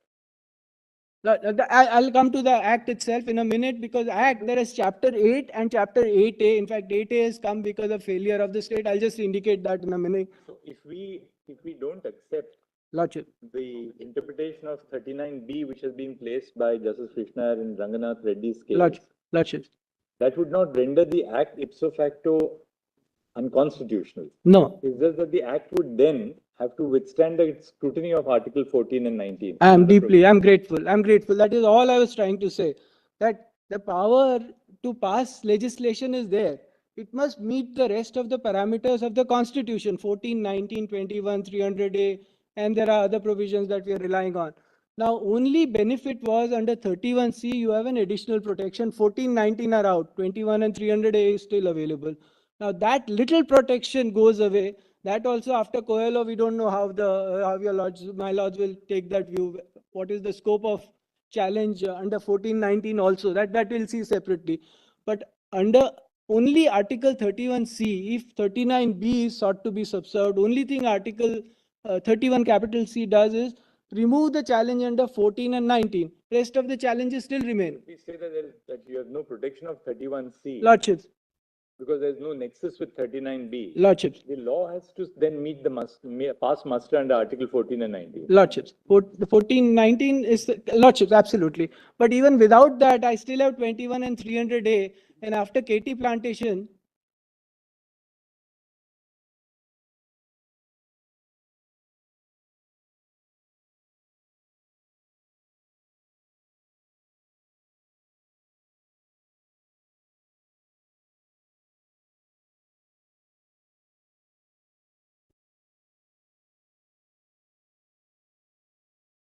say in Ranganath Reddy's case, Lordships. that Article 39B was not applicable. What was the reason given? Lordships, I can. That is reversed by the Supreme Court. Lordships. So, Why did you say that? Lordships, I'll take out the High Court judgment. Supreme Court simply says that you have a power to acquire.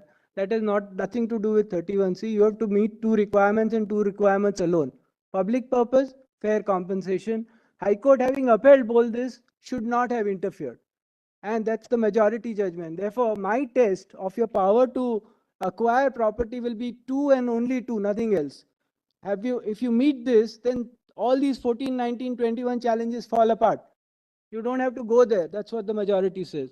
So it says once I find reasonable compensation and public purpose, it is valid under 14, 19, 21 straight away. All this is all irrelevant. Therefore, we uphold the law. So they down. Lordship. Nationalization of That's the High Court. Ladyship is right. The ground that Article 39B was not applicable to the exercise of power. Lordship. To that legislation. Therefore, if my lady permits. Reasons given for absolutely, that. Absolutely. Is this the High Court?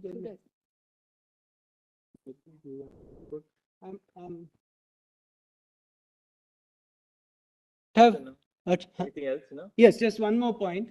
About the legislation, there are two chapters, Chapter 8 and 8A, and that's a little important.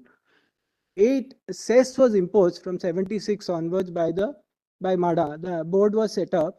10% I had to pay, that's the landlords, 15% by the tenants of the circle rate. So even if I'm getting some 50 rupees or 100 rupees rent, I have to pay cess on these properties from 76 onwards. And the reason for the cess was that MADA will collect the cess and repair all these buildings because I'm not giving you rental. I hope I'm making myself clear. And therefore, Chapter 8 put the obligation on MADA to find out are the properties dilapidated. MADA was given huge chunks of land. They have some 2,000 acres, if I remember correctly, of land given. MADA had to carry out these repair obligation, taking money from me. So 10% of circle rate I pay, 15% tenants pay. MADA collects that money. They have to come on a yearly or whatever, a certain period, they have to come and check the value, the strength of the building and whether it's dilapidated.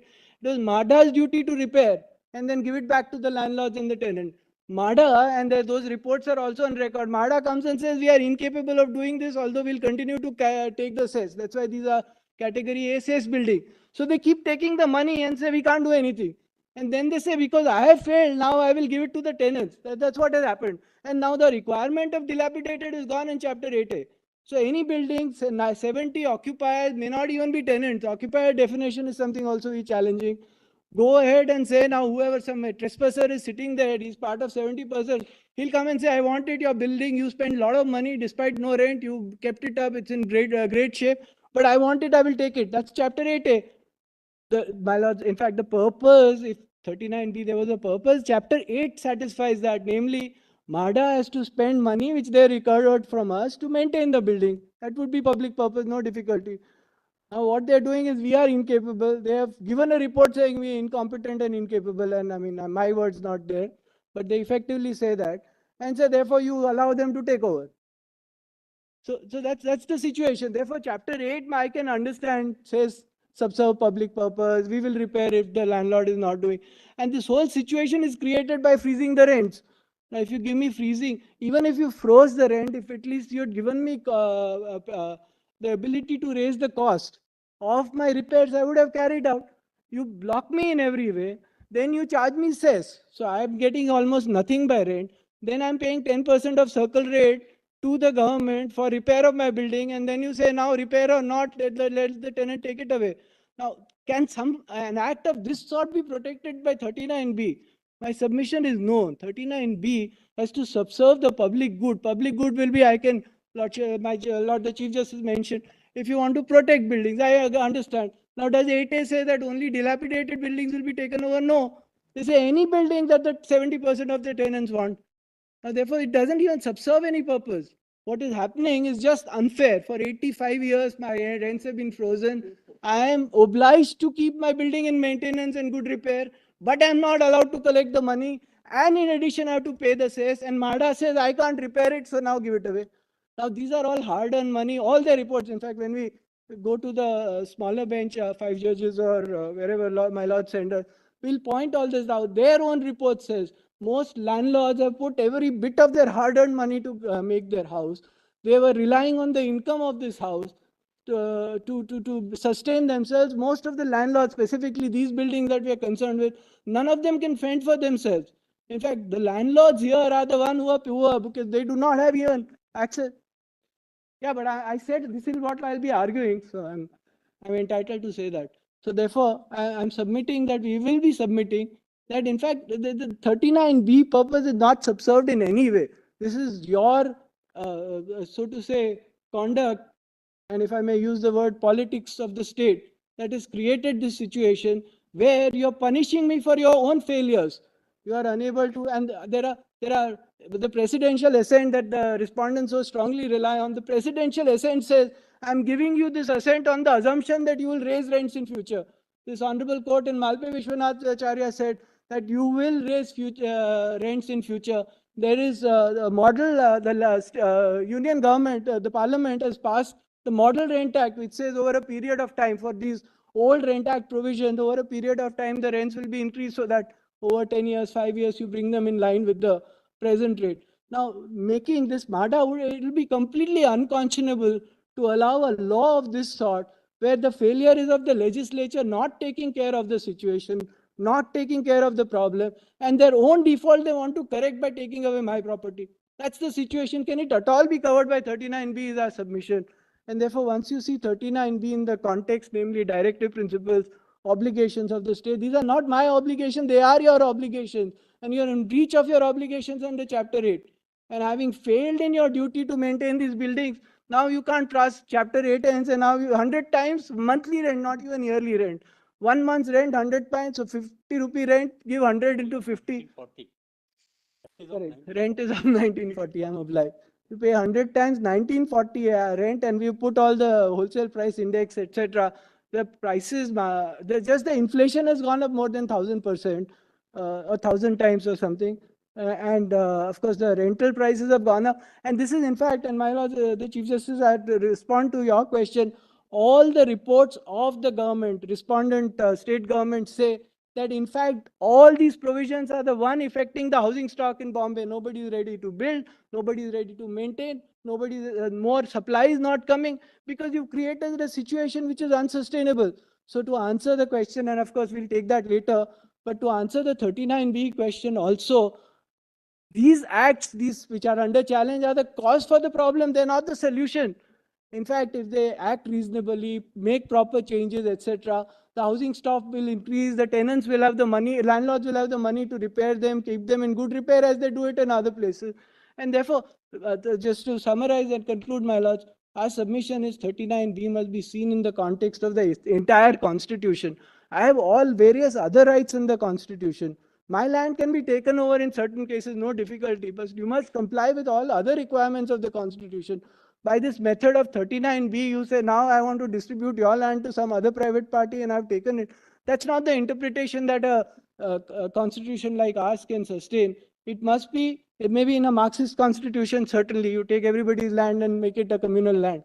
And that's the Marxist theory. Certainly not under our constitution, which still has 300A, which possibly might be a higher right than the rights we had earlier, because now the right to property in KT Plantation judgment, my lords have actually said that the 300A is now a higher right. So it cannot be suspended at all. You cannot give illusory compensation. You must give a fair and reasonable compensation. You must have a public purpose. Then you can acquire a land, no difficulty. But therefore, I submit, my lords, in conclusion, that 39B, please interpret it in a manner that subserves the purpose of the Constitution. Read it holistically, read it all the provisions of the Constitution. And certainly the only conclusion that can come is this is a duty of the state. It is not the power to take away a private party's land and give it to another. So that's with that, my lords, I'm deeply grateful.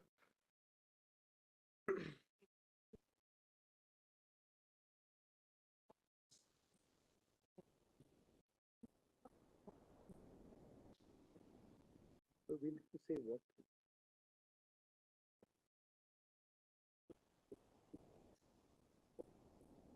Got extended.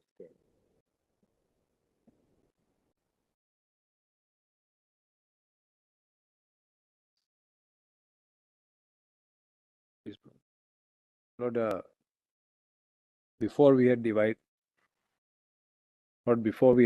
the work, Lord, I had myself prepared a small note on this aspect. Lord, I've taken the liberty of having it uploaded. But, my Lord, may I first address your Lordship on two aspects?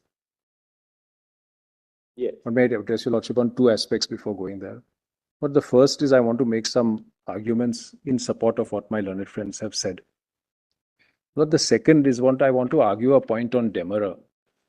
Lord, I want to argue a point accepting that theoretically and academically it is possible that property could form a part of 39B, but that if you accept that, the distinction between private property and public property must effectively be at vanishing point. Lord, so I want to address that second argument before your Lordships as well. So not these two. Lord, I believe, Lord, that no real reading of the Directive Principles chapter can really be understood, Lord, without a preface. Lord, as your Lordships are well aware, Lord, that at the time of the Constituent Assembly and the formation of the Constitution, Lord, it was always envisaged that Directive Principles would be very much on the same footing as fundamental rights. Lord, the often colloquialism which is used is to say that fundamental rights are somehow superior to Directive Principles. Right. Said that these are two wheels of a golden Exactly. And therefore, my Lord, it is always a matter of balance when we go to the directive principles, they've always got to be balanced with the other provisions in the Constitution.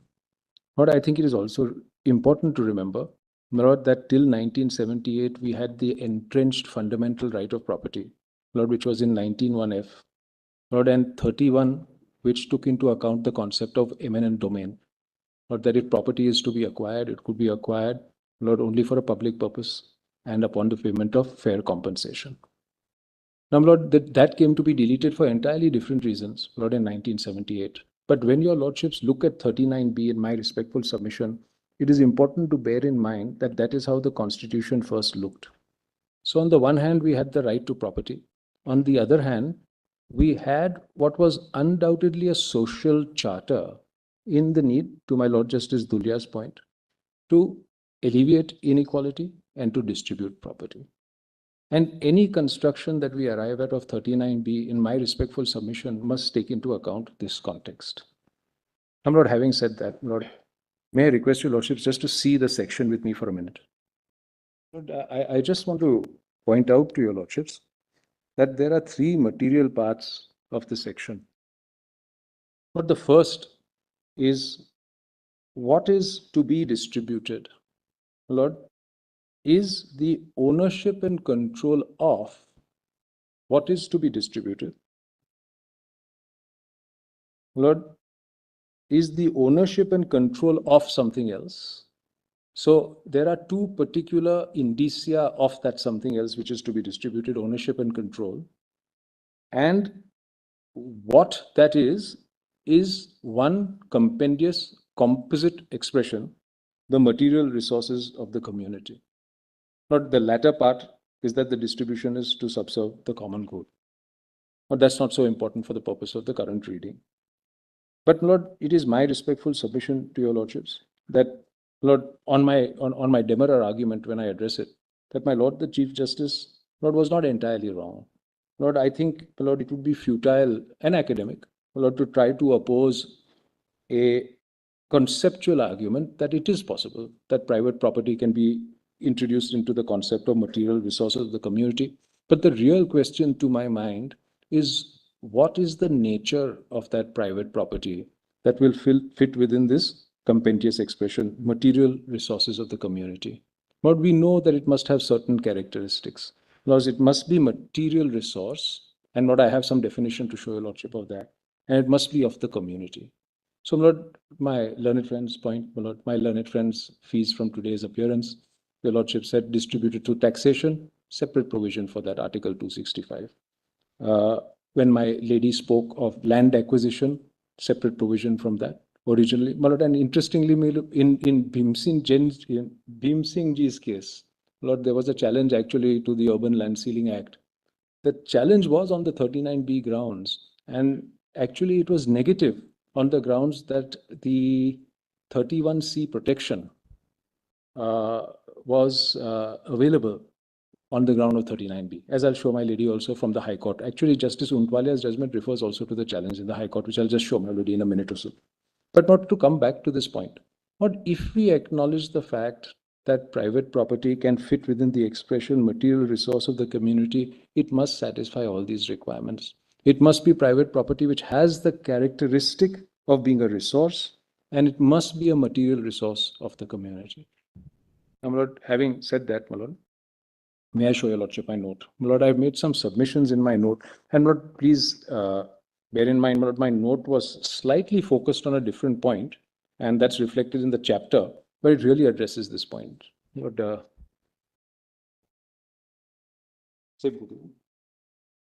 it is in the morning Google link at 9 o'clock or so, which was sent to your lordships. It's called Chapter 8A does not receive the protection of the. Sorry, just now. Okay.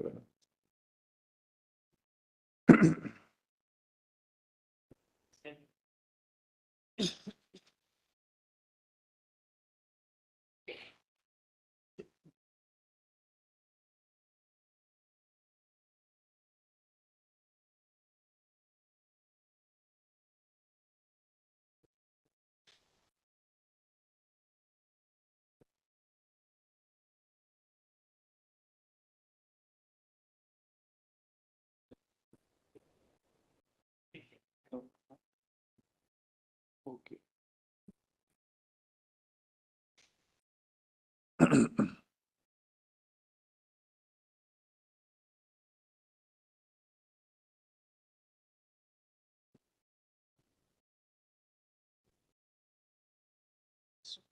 Oh, thank you.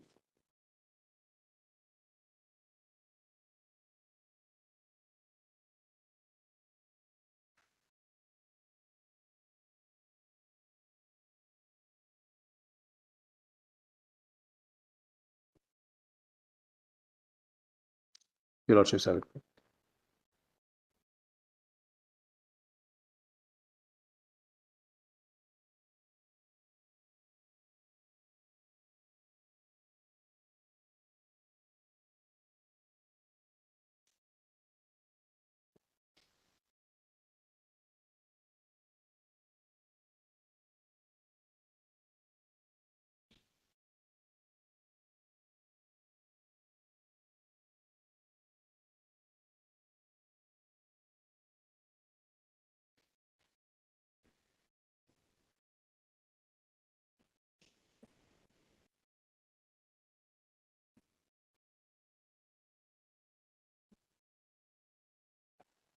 But para 2, Lord, but para 2 is what I've already, in fact, Lord, made some submissions to your Lordship on. But can I take your Lordship straight away to paragraph 4?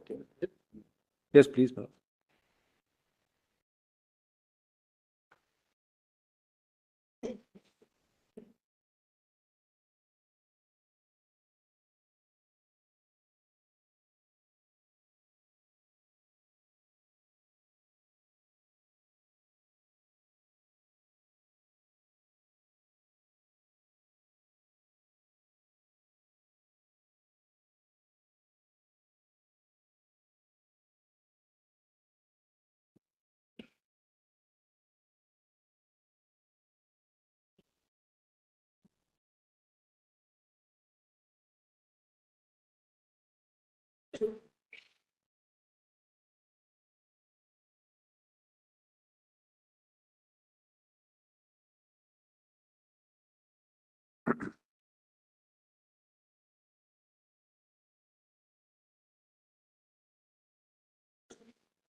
Yes, my Lord. If I, yes, page 48, that's right. But and if I can actually, my Lord, to my Lord the Chief Justice's point, para 2 actually, my Lord, states it a lot better than I said it. My Lord, may I just read it to your Lordship?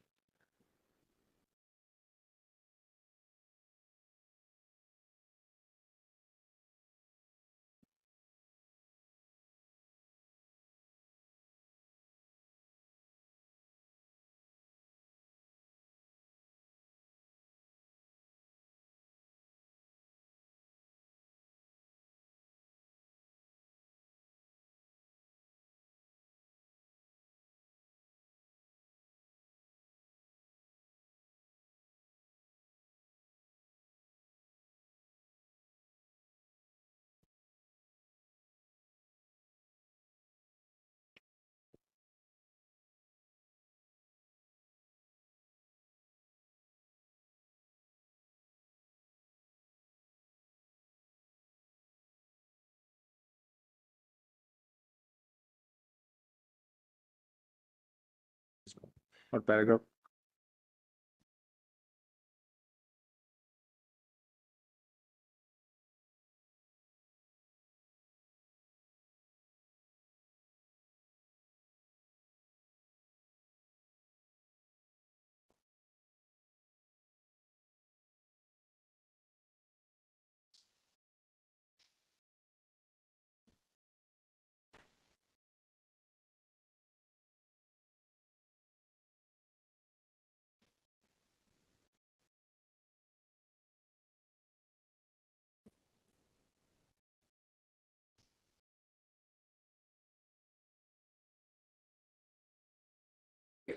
Sorry.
9B has three ingredients. There must be a material resource. More importantly, it must be a material resource of the community. To my Lord Justice Bindal's point, but something which I'll just develop. Lord, if the material resource is not of the community, it is not the subject of the policy. There must be a distribution of the ownership and control of the material resource. Article 39B does not say that the material resources are to be distributed. Mere distribution of material resources without distributing the element of ownership and control is not the subject of policy. So, my Lord, the distribution, as I mentioned to your Lordship, my Lord, is with regard to ownership and control. The distribution must be such as to serve the common good. Distribution which does not subserve the common good is not the subject of the policy. Lord, I'll then skip minimum of this. Lord, please come to paragraph 4. Now, Lord, some dictionary meanings, Lord, because we don't have any actual legal construction of these terms. Material resource. The dictionary meaning of resource and resources is a means of, your Lordship, sir, there is a means of supplying a deficiency, a stock or reserve which can be drawn or, when necessary, available assets. In plural, the collective means possessed by a country for its own support or defense. Example, countries with large natural resources. So, my Lord, that's the definition, my Lord, with regard to resource. It's normally used in the context of community. And, my Lord, sometimes in plural, it is used in the context of state property. But it doesn't preclude it being also of private ownership, as I'll come to. My Lord, resource. Something which lies ready for use or that can be drawn upon for aid or to take care of a need. The plural is available money or property, wealth and assets. The plural is something that a country or state, etc., has that can be used to its advantage, natural resources including coal and oil, a means of accomplishing something, and that's what Webster says. Now, Lord, Article 39B uses the plural resources, which brings in the national or community aspect of the meaning of resource. That this meaning in Article 39B is evident from the qualification of the community in the article. The meaning of the word community itself is a body of persons. The word material as an adjective in this context means important and essential. Material resources of the community can therefore mean natural resources, illustratively, or which are those of the country or the nation, or the means of production which in a large sense can be said to be of a community, even though they are in private hands. The concept negatives any property in which there is no interest of the community.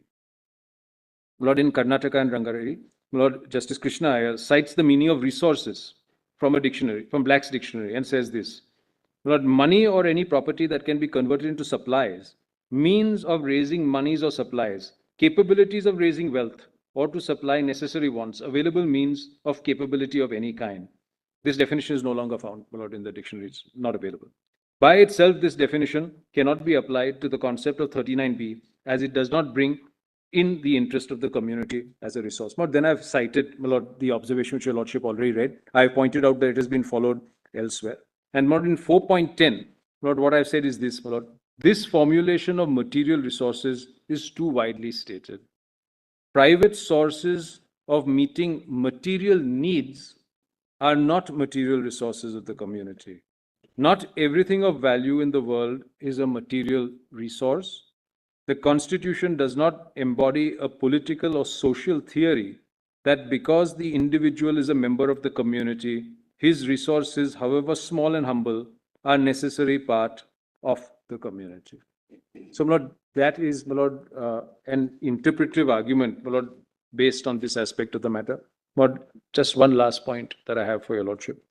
Lord, to become a material resource of a community, a particular class of property must have some homogeneity, or it must have some common characteristic. Not the housing stock that is under rent and subject to MADA acquisition is of the most diverse and varied kind. Lord, if your lordships were to go to Bombay, my lord, to perhaps what is the most affluent area of Bombay, Carmichael Road, your lordship will find, Lord, extremely wealthy people living in lavish style in, Lord, well-appointed buildings. Or on the other hand, if your lordships were to go to some of the ghettos of Bombay, your lordship would find people almost at the point of destitution who are also tenants. My lord, so the housing stock lacks a quality of homogeneity.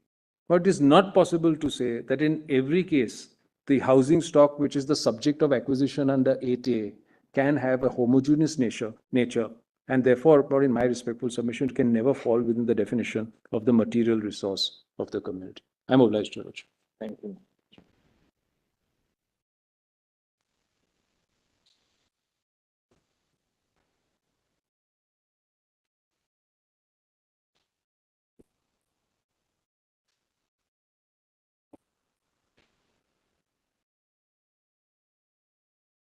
See? My lord, before coming to this, you want material resources. I will go to this Article 366(12).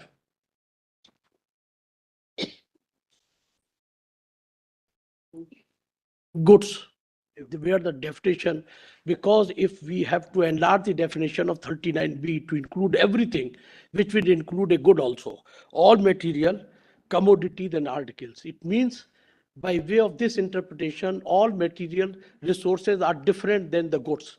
So therefore, now the advancement of the Constitution of India and amendment now kindly have 17th Amendment, because the right to property was always a thing which was being taken away. Now the 17th Amendment, when came to 31A, when the provision was made, if you have to take the property of someone, make the payment at the market value. That was 17. Therefore, that comes the 44. And the third one comes the 73rd Constitution Amendment, which has made the country three-tier system. And in relation to that, I will be making my submission. My lord, may kindly have 31A, only to the extent of market value. 31A proviso.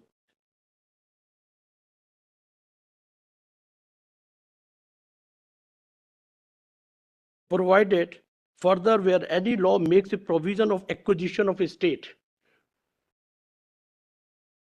comprise is land, personal cultivation, whatever. We know that urban land ceiling has gone. So there is no, because when we go to the Keshwanand Bharati, that was the concept of creating a new public order or social order. Now with the advancement after 75 years, we are into a different era, and we have come from nationalization to disinvestment. So the meaning what was there, because at that time when we interpreted these laws, Article 31 was there. After 44th Amendment, Article 31 has gone. And that time, 19(1)(f) was there. Right to property was a fundamental right. After that, now it is Article 300A. So that, to that extent, kindly have 17th Amendment, which says you have to pay the market value. Now, after that, my lord, kindly have the Article 243G. Because after 73rd Amendment, the power has been entrusted to the local self or the public good, the public of the managing the utility or any good. To that extent, my brothers who have placed the subject. Now 2 chapters have been added, Part 9 and Part 9A of the Constitution of India. Power, authority and responsibility of Panchayat. This is for common good, not by giving it to the hand of certain number of persons by acquiring. Now, my lord, I pause for a minute. My lord Justice Manoj Mishra is there. My lord Justice Dhulia is there. And even I have done some cases where the properties under 20-point program were given to certain persons. They paid some money by getting it transferable right and they sold it.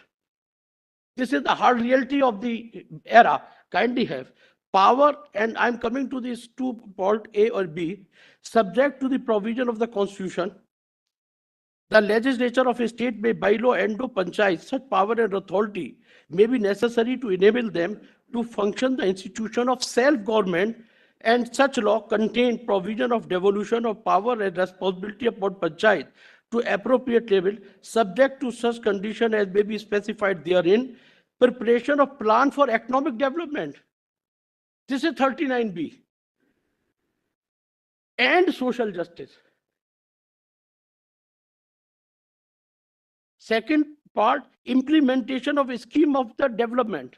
What has been done in the state of West Bengal, retrospectively from 1969, in the year 1981, definition of land has been enlarged to include mill, factory, even the religious institutions have been brought in within the definition of land, and apply with that. So to that extent, what I respectfully submit, whenever 39B comes, there has to be distribution by whom? Now I, in the backdrop of this, I read Article 39.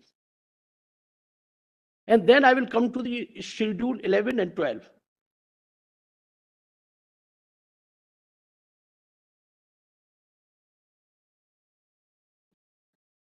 In Bombay, the act, one of the feature is the slum, which comes under Schedule 12 in the Constitution of India. So we are interpreting because in Sanjeev Coke in para 20, this honorable court said, you cannot take the under 39B, you cannot take the entire industry. There is a clause. So therefore you cannot make a person without livelihood. Now concept is this. I will read 2 paragraphs, 239A, B, the ownership and control of all material resources.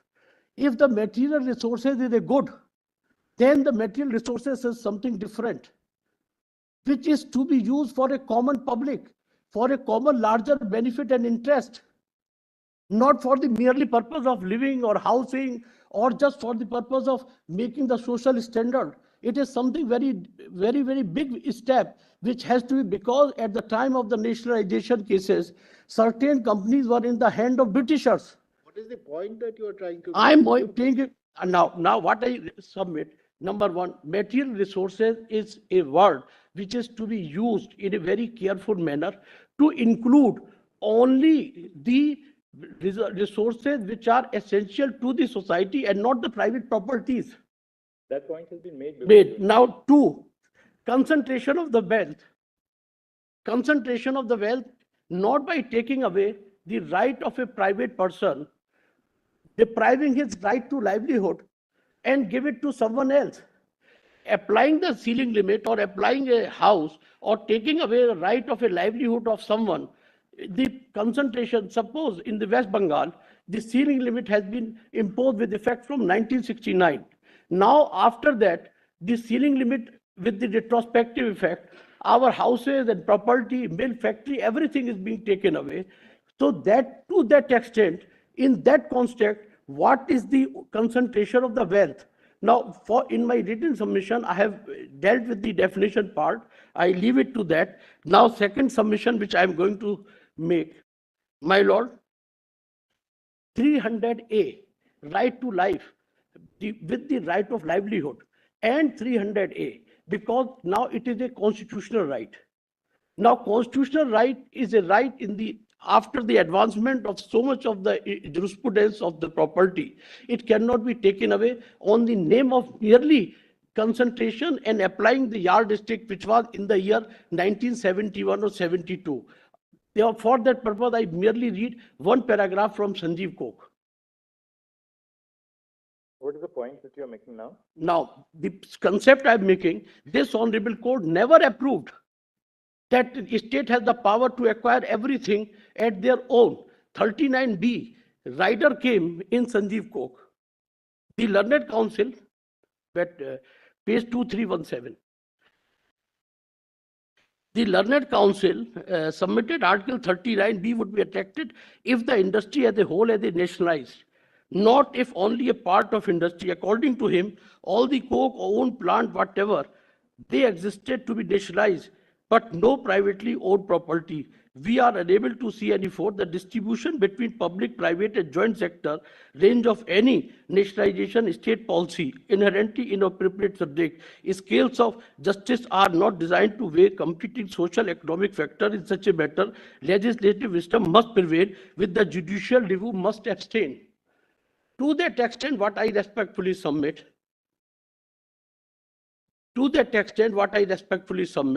the right to property, which is which is now a constitutional right, does not come within the purview of material resources.